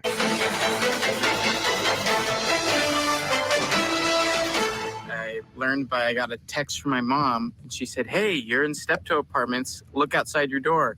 And I looked right outside, and I saw the crime tape, and I saw the unmarked police vehicles, people going in to do the crime scenes. So I know there's been a lot of question about the 8-hour time gap and how news travels quick. I mean, right here, I mean, this gentleman is even saying that he was getting text from his mom the morning that the apartment was getting raided over at Bryan Kohberger's apartment. So it leads me to believe that a lot of information the morning of the murders between all of the roommates that survived, there was most likely information being shared via text. And, you know, and we did hear in that interview with Dave that allegedly that they were some communication going around. As far as what happened in between that 8-hour gap, I still haven't put all those pieces together. We're still looking into it and giving us kind of our thoughts. And I think that's the number one thing right now, like what had happened, you know, that what had happened. And I can neither deny or confirm, you know, those alleged reports. And I'm not saying that, you know, Dave is credible or not credible, but, you know, just leads me to believe here that, you know, there was some information that was sent around, and it goes quick. I mean, we have technology in our hands now. You don't think that one person's going to slip out and say, hey, you know, everybody's grabbing their phones now. You know, they're taking a video or sending a text. I mean, shit gets out quick nowadays. I mean, we have that power in our hands to do that. So we'll keep playing through this here. Search, and I was just flabbergasted that he lived right there. It's like, wow, that was right next door. So, you know, just maybe think about the couple times I was walking home late at night, you know, and this is kind of a family-friendly area and really safe. So it kind of was flabbergasted that there could have been a killer next door. Yeah, the accused killer living next door. Scary stuff. Chanley Painter went through the affidavit after the arrest of the suspect in the Idaho student murder case. Went through it and to get some idea of the evidence that was gathered by investigators. Let's take a listen. The family of the victims and millions around the country have frantically searched for clues about what happened on the night Kaylee Gonsalves, Madison Mogen, Ethan Chapin, and Xana Kernodle were brutally murdered. The probable cause affidavit provides some answers. It lays out a timeline of what prosecutors say happened during those early morning hours of November 13th, 2022. All right, nothing really new here. I'm just going to move on from this video. I have actually, I don't really like court TV too much. I have things from Law and Crime Network, and I have that I wanted to play here. It's going to give you a little bit more closer to an update of what's going on. And then I'm probably going to bang out and end this stream because I have a few things that I need to do today. But let's play this. This is recent. This was just posted about 14 hours ago. So let's play this from Law and Crime Network. This is a very extensive case. It involves multiple victims. So the amount of evidence collection will be voluminous and it will be extensive because the investigation. If you haven't already and you're just joining the stream here, please go down and hit that subscribe button, smash that like button. It's free to do that as well. If you haven't heard already, Bryan Kohberger has been indicted in the quadruple homicide in the Moscow murders. We'll keep moving on here. It has been indicted by a grand jury. Be extensive.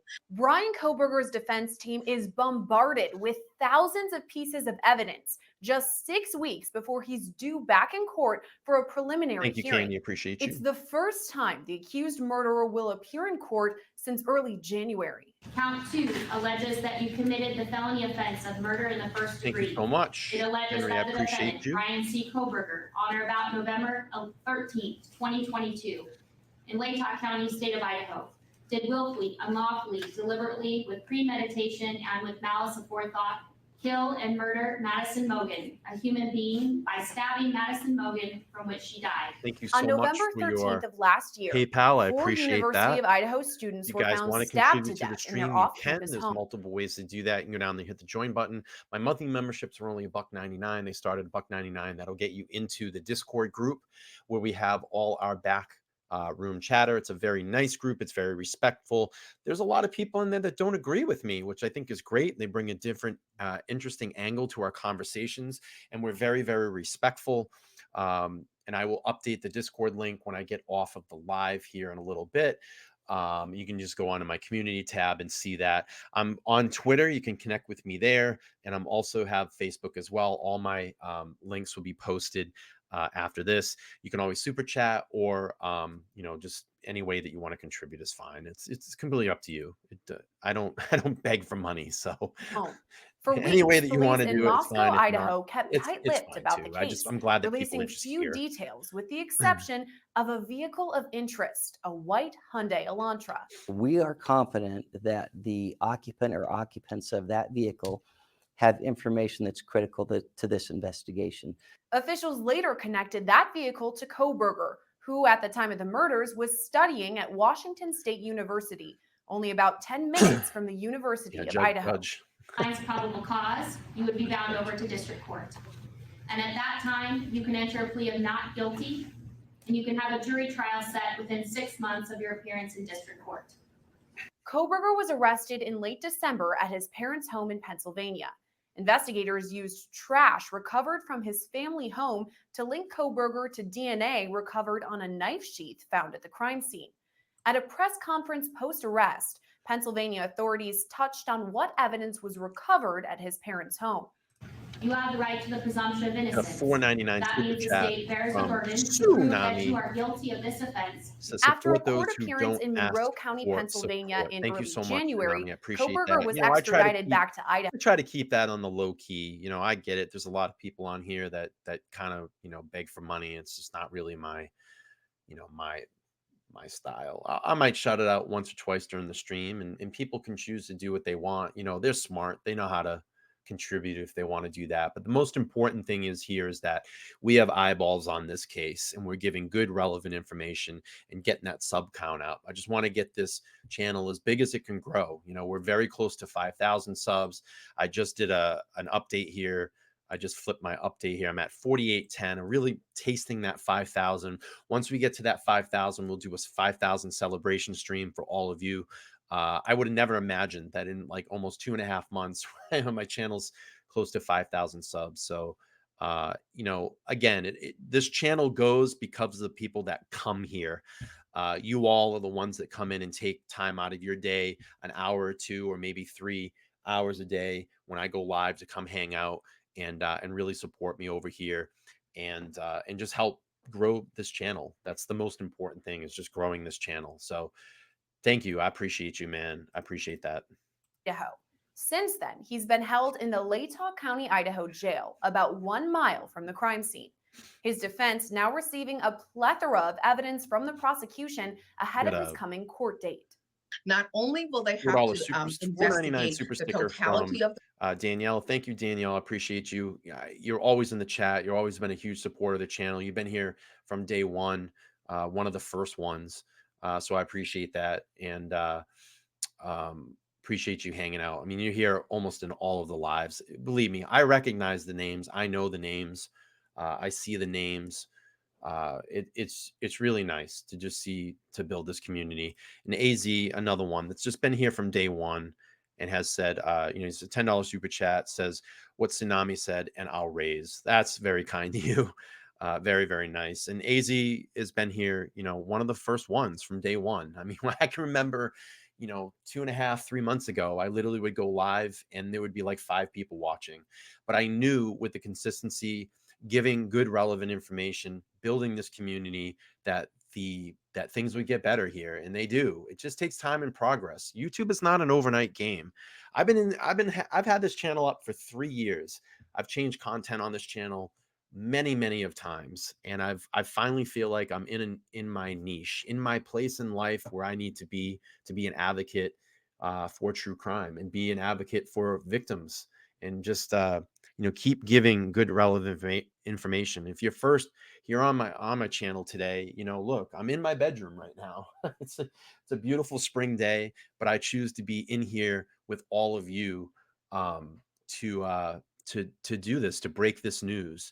And my dream one day is to get this out of my bedroom and into an actual working studio, kind of like a Joe Rogan style podcast, where I can have multiple people come in from all around the world and help these victims. Maybe some cases that need to be brought more to the forefront, or maybe bring some information in some cold cases, or just maybe people that have been falsely convicted or had issues with law enforcement, or whatever. I want to hear all those types of things and bring that content out there. So I appreciate you. I'm feeling the love today. I appreciate all of you so much. Wow. I just would have never seen this. I have a lot of super chats to go through here. Let's see. 44 says, I refuse to support channels that spread lies for views. Keep it up. And it's a $10 super chat. Thank you so much. And then Tsunami comes back over with a $19.99 super chat as well. It says, AZ, I call and raise. Oh boy, this might get a little crazy. Candy says, give Bryan some love in the chat. He works hard. You're doing a great job, Bryan. Thank you so much. I appreciate the love. You guys are amazing. Dave Hill has become a new member of the channel. And wow, you guys are having a battle in the chat. We're having a battle in the chat here with the super chats. Wow, it's crazy. Thank you so much.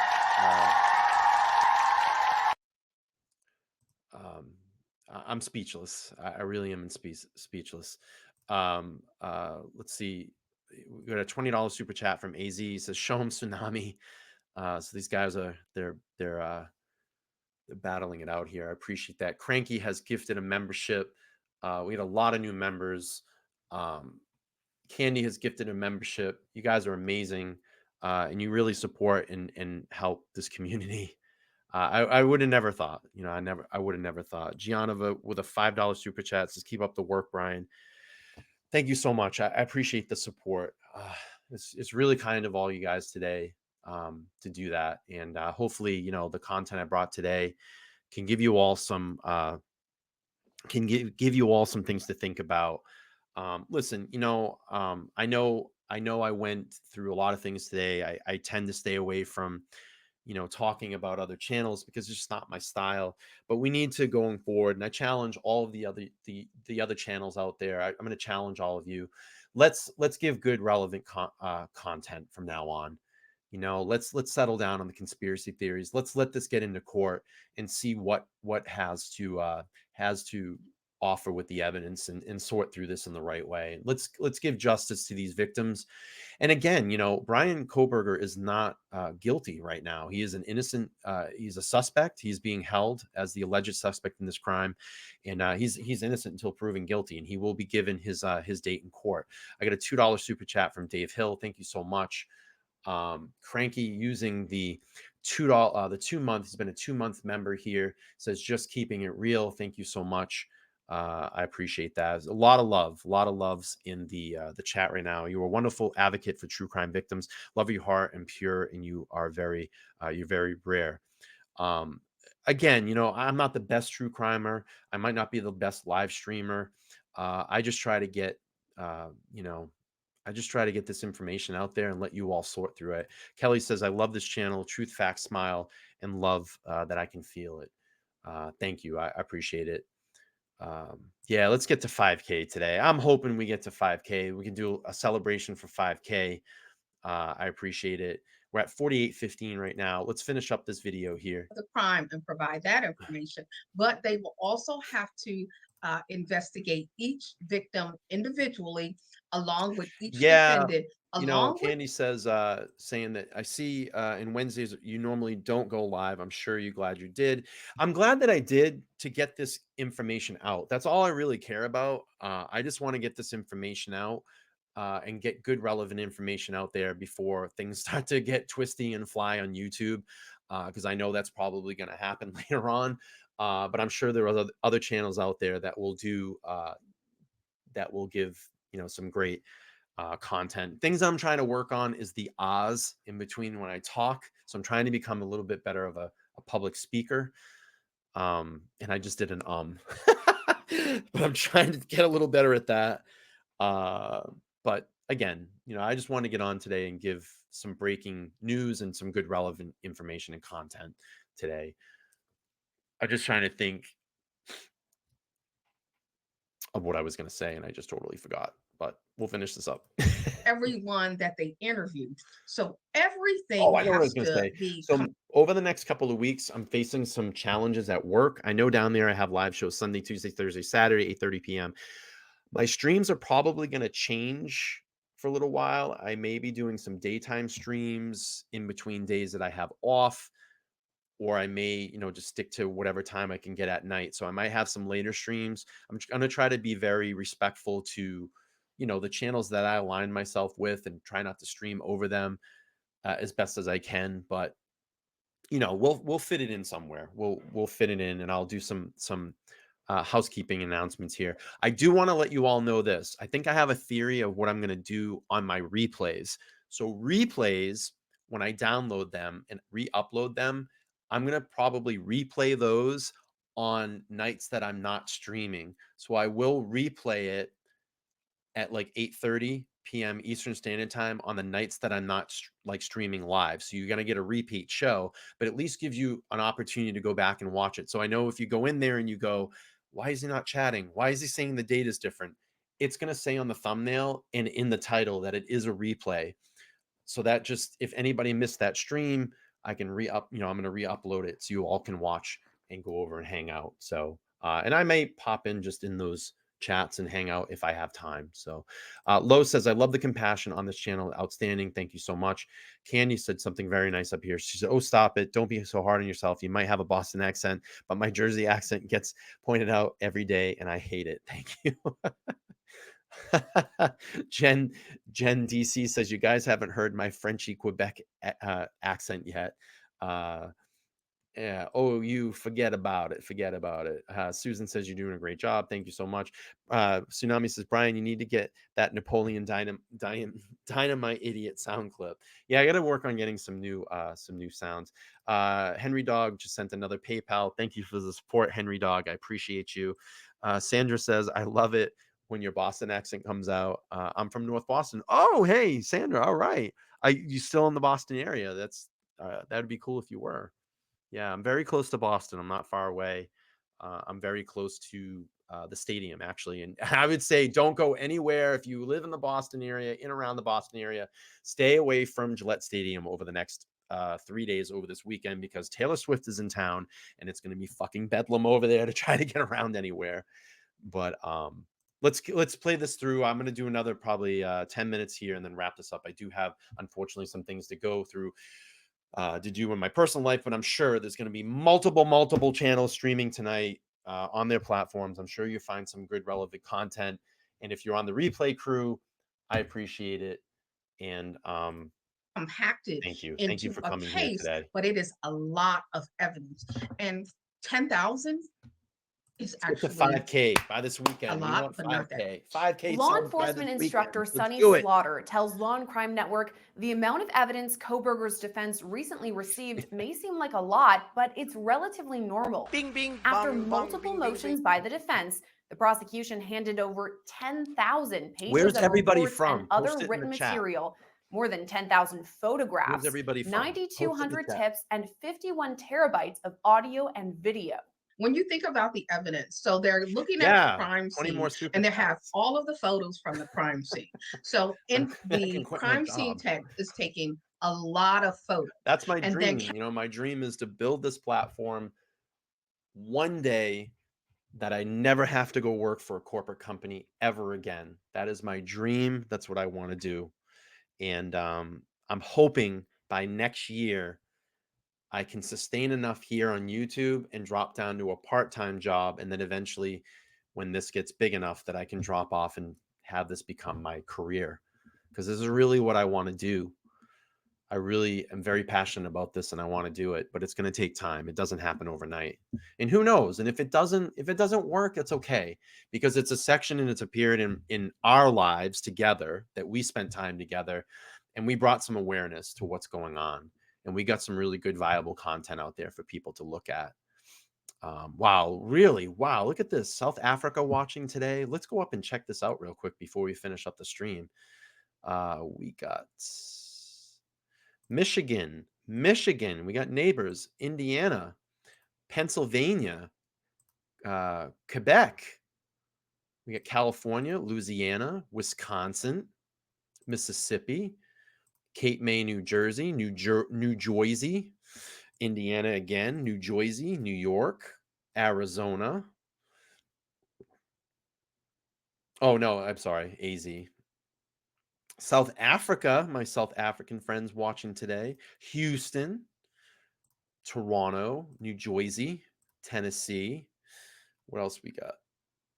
Ohio, South Wales, UK. Wow, we're reaching across the pond. Seattle, in Houston, Texas. Ohio, Bama, Utah. Justin says thanks from Utah. Thank you. Henry Dogs in Utah as well. We got London, UK, Texas, San Diego. South Africa is amazing. PA is in the house. That's so cool. Look at all the states that we reach. Toronto.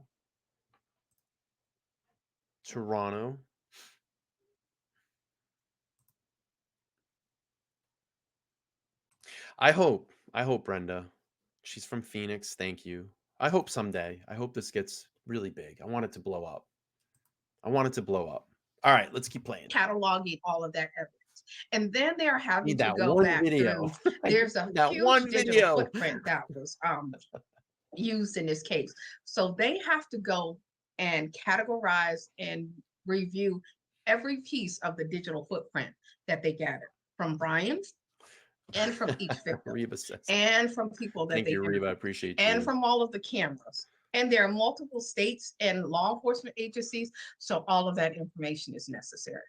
Kohberger's defense specifically narrowed in on information from his arrest in Pennsylvania, requesting body and dash camera awesome video. stuff, huh, Candy? They're looking to see, or according to what they're stating, there is something in the body cam footage and the dash cam footage where he may have been taken into the car and he was talking or they were talking, and that would be rolling information that they want to look at. So apparently they've heard something, or Bryan has indicated himself that something was said during that incident, which requires them to really take a look at it. But according to newly released court documents, there may not be any Pennsylvania body or dash cam recordings at all. The documents read in part, quote, "The state has disclosed all items it is aware of relating to the search and arrest of Bryan Kohberger in Pennsylvania. The state is unaware of any body cam and dash cam footage beyond what has been disclosed." Even still, Slaughter says information from Kohberger's Pennsylvania arrest should be important to his defense team. And each state and each jurisdiction is going to look different. So you need to know what those laws look like to ensure that law enforcement follow the proper procedure. And then there was evidence that they collected at the scene along with the investigation on the family members. Oh, and I do want to say this before everybody kind of bolts out here pretty soon. I do have this. I have these opinionated idiot bracelets that I made. They say opinionated idiot YTC on them, and then on the flip side it says be opinionated. I'm sorry, official idiot. So I have these for sale. I'm gonna I have to keep these just to U.S. residents because I tried to send one to Canada for like literally for free. I was gonna give it to someone, and it almost was gonna cost me like $30 to fix it. So they're $10 if you want to purchase one. They're available here. I'll send them out anywhere in the US for $10. That's really, I'm not making any profit. I'm telling you, it's the shipping. That's literally the shipping and the mailer that I have to purchase. So I'm not making any money. I'm just basically giving this out. You're just paying for postage, really. So if you're interested in getting a bracelet, I'm working on doing an e-com page where you can just go to it. You'll enter your address information in. I'm going to have a photo of the actual bracelet that you can see. They're going to be like $10. And then what I can do is collect your information and I send out a PayPal link. If you're interested right now, I don't have an e-com page right now, but if you're interested in getting a bracelet, email me at theopinionatedidiot@gmail.com. You need to give me a viable address that I can send it to. And then what I'll do is I'll set you up with a PayPal link and you can just PayPal me directly and I'll get that out to you. So just email me at theopinionatedidiot@gmail.com, put in the title bracelet, give me all your particular information it can be sent to, and I'll get a PayPal link out to you.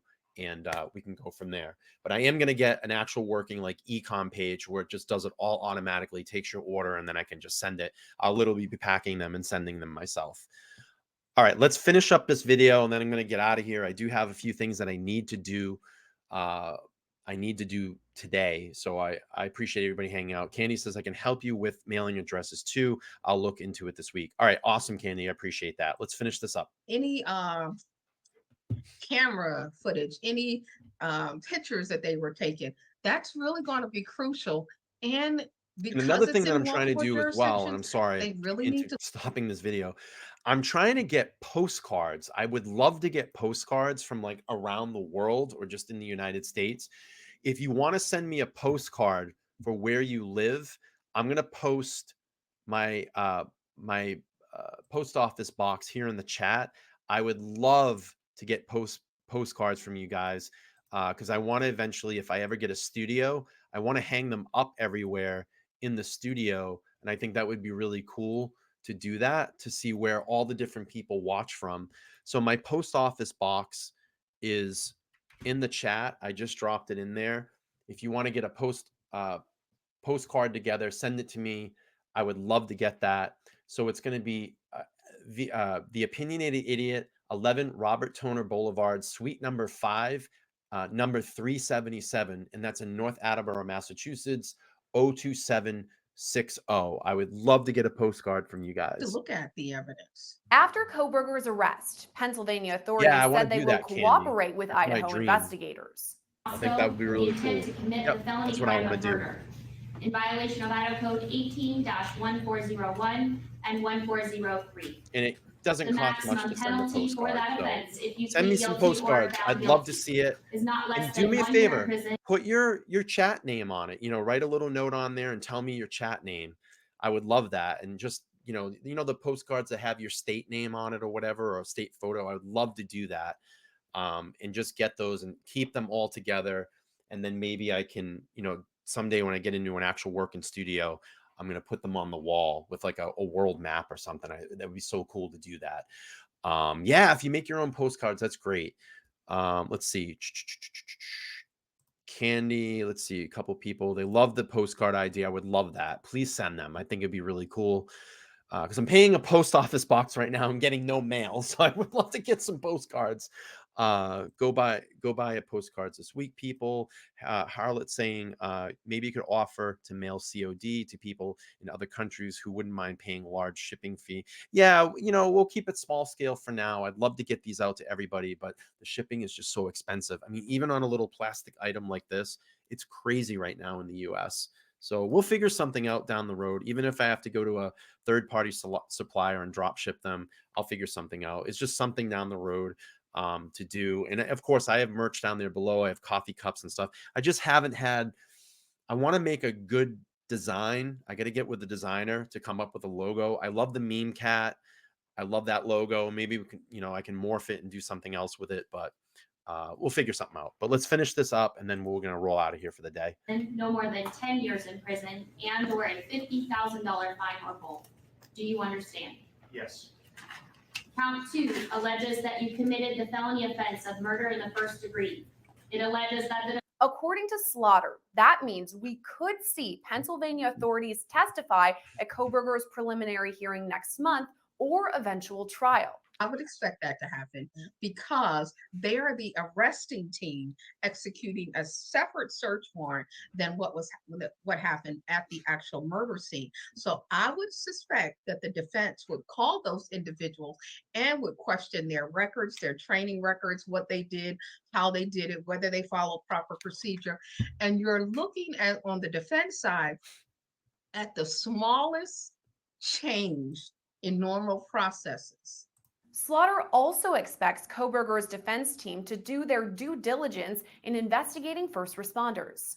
What the defense would want to look at is the police records, the training records of the individuals that might be called to the stand to determine whether they had proper training, how long their training was. They want to look at their records to see, He's a if tall they guy. had anything in the I past think the that vest might adds a little bit to that. eliminate He's got them very from long being called to arms. testify, what that might I look think like. it's funny, you know, he does look like I mean, to me, I'm pretty broad chested, bigger arms. I'm 6 foot. I'm 6 foot tall. I think he's, is he over 6 feet? I can't remember. He might just be under 6 feet, but the muscularity in his body, he's pretty toned. So I'm sure he probably either an avid runner or he works out. You know, he's got big traps, you know, and I'm sure the vest is adding a little to that, but he doesn't look like anybody that he looks like he's got some strength for his size. He looks like he's got some strength. I mean, not saying he's like an overly barrel chested guy, but when you see his arms, you know, like when he sits down, I mean, he's got defined muscle. He's a young guy, you know, he's a young guy. You can see, you know, look at that muscularity. It's kind of a bad pause, but you can see that muscularity in his arms. Well, they want to look at their records to see, And I've always if said they've he's had pretty anything in the physically past that strong. might eliminate them from being called to testify, what that might look like, and how recent is their training? What are they doing? Did they have the right training to execute a search warrant? How long were they a part of the team? How many training hours? Are they up on their firearms training? All of those things, every nuance that could potentially matter in a case really does matter. She says it's up to Kohberger's team to find exculpatory evidence or evidence that would prove the defendant is not guilty or suggest that someone else is responsible for the crime. But having only 6 weeks to review thousands of documents could be a tight turnaround. We have a new member here in Are the you chat. waiving Thank your you right so to a much speedy for your preliminary hearing support. and agreeing that hearing Appreciate can be held you. outside? Already waived his right to a speedy preliminary hearing, meaning we could see the defense request an extension to the coming hearing. I would have thought that they would have been getting information prior to now. It's Thank a you so very much. Go short walk your pup. window. And Thank as you for someone hanging who out. has served as an expert We're going to before finish on a up here case, probably in about 5 it minutes. takes And an I'll give you my extensive final amount thought. of time to go through something. You have to find the experts that you need based on what you're looking at. And then you need to make sure those experts are qualified, and the experts have to review it. Then they have to actually compile a report that you have to review. Yeah, so Sandra says, I heard you wanted a lawyer in a live if the lawyer you know does not respond. We have great lawyers here in Boston. I think I know one that would love to come. Sure, Sandra, if you have any insight on that, just email me at the Opinionated Idiot at YouTube. At YouTube. The Opinionated Idiot at gmail.com. Yeah, that would be cool. You know, listen, I know Peter's a YouTuber, just trying to get another YouTuber on here to kind of cross-pollinate. You know, it's kind of, I want to say like part of the game, but you know, just trying to get some to cross, what do we talk, collaborate, I guess, together. I know I've been asking them to come on. And Peter, if you're watching, my invitation is still open to you. We would love for you to be over here on the Opinionated Idiot YouTube channel. I got to try emailing him again. It's been a couple of weeks. I'm going to reach back out to him, and maybe he'll give me 20 to 30 minutes of his time. That's all I ask, Peter, just 20 or 30 minutes of time. But Sandra, absolutely. If you know anybody, please, we would love to have him him or her come on the channel if they can give us a little bit of perspective of what's going on in this case, maybe some things that we can see as this goes to trial. I know that's something that I've talked about doing, and what it will look like as this goes to trial. So yeah, sure. If you have any insight or know anybody, that would be great. Be really, really good. All right, let's keep playing through this. It has to then go to the other side and to the judge to see if that person can even provide that information. Yeah, he's a big guy. So it's an extensive process, and I would expect that they might try to form some type of delay. This comes as investigators reveal a list of items recovered from Kohberger's Washington apartment post-arrest. Among the items collected, an Amazon Fire Stick, a computer tower, and hair strands. Chemical tests performed on more than 60 hairs came back positive for blood after preliminary testing. But Slaughter says there's no reason to rush to judgment about those test results. That there was some type of blood that was identified related to the evidence that they found. However, the presence of blood can happen with any of us. You know, we shave, we do our hair, we have accidents at home. So it doesn't mean that it is conducive for the victims, but it could just be conducive for him, you know, for that individual or someone else that he may have been in contact with, where, you know, blood is not, we have to always be careful to, I try to temper people's responses in the public down when they see something. Until we know, we don't know. It's just a guess. So until they say that it belongs to one individual at the crime scene, then, you know, it's just blood. Meanwhile, as Kohberger is held in the Latah County Jail, reports say he's received a flurry of letters, some with hearts and stars drawn on the envelopes. Slaughter says it's not uncommon for defendants to receive this type of fan mail. And the higher profile an inmate is, the more they tend to receive. Even Alex Murdaugh is receiving love letters. So they all get love. I don't get love letters. I gravitate towards these type of alleged or convicted murderers. They think it's sexy. Yeah. And I don't get love letters. It is very disturbing that there are women in particular tend to do this. I don't know how much men do this, but women tend to feel the need to be close to these individuals and to show them some type of affection. They send all kinds of things in the mail, and it is disturbing that people don't either believe in the justice system or they believe that they're somehow immune from the type of violence that the victims may have experienced, and that's painful. Slaughter points out that while the case has gained national attention, it's important. I've never seen that photo. That's interesting. Huh, I've never seen that photo. To remember, real families are affected by the tragedy. The public has an identity with this case, but I want them to remember that there are victims, families. Yeah, but I don't want those are intricately involved in every aspect of this, and to be mindful. Just so everybody knows, because I'm joking about like love letter. I am not married. These are people's lives that are forever changed. Their siblings, their families, their friends, and an entire community.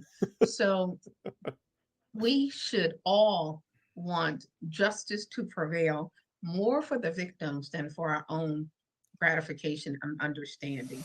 Right now, the preliminary hearing is expected to begin on June 26th and will last multiple days. Slaughter says it makes sense for a lengthy preliminary hearing based on the nature of this case. Reporting for Law and Crime Network, I'm Sierra Gillespie. All right, folks, here we're at. Let me just pull it up again. I'm going to kind of take us back to where we were. I hate how these things always autoplay. Just to wrap up the stream here, Bryan Kohberger has been indicted in the Ohio student murders. Ohio student murders has been indicted, so the preliminary hearing is not going to happen. We're going to move. There was a grand jury indictment, and we're going to move forward. So hopefully today, I got some breaking news to everybody this morning. And again, listen, there's going to be a lot of channels that pop up and give their take on this over the next 48 hours a week. I will be back live on Thursday at 8:30 p.m. Eastern Standard Time. And then we have the Super Show on Saturday. Before you all run out of the room, let me drop the links there to the next live stream. So Thursday, I'm going to do a breakdown of, I'm going to do a breakdown of Peter Tragos's just recent video on Bryan Kohberger and the new documents that have been dropped. So that is the link for that stream there. That'll be Thursday at 8:30 p.m. Eastern Standard Time. And then on Saturday night at 8:30 p.m. Eastern Standard Time, I will have Agent Chase Laura back on the panel. That is for that link. We're going to go through the shower curtain theory, and we have a lot of things to go through now that this indictment has happened. We're going to go through some of the legal documents and get some answers for you all as to what is going on. And then on Sunday, which is one of the most important cases that I am covering on this stream right now, I need all of you to come over on Sunday night, 8:30 p.m.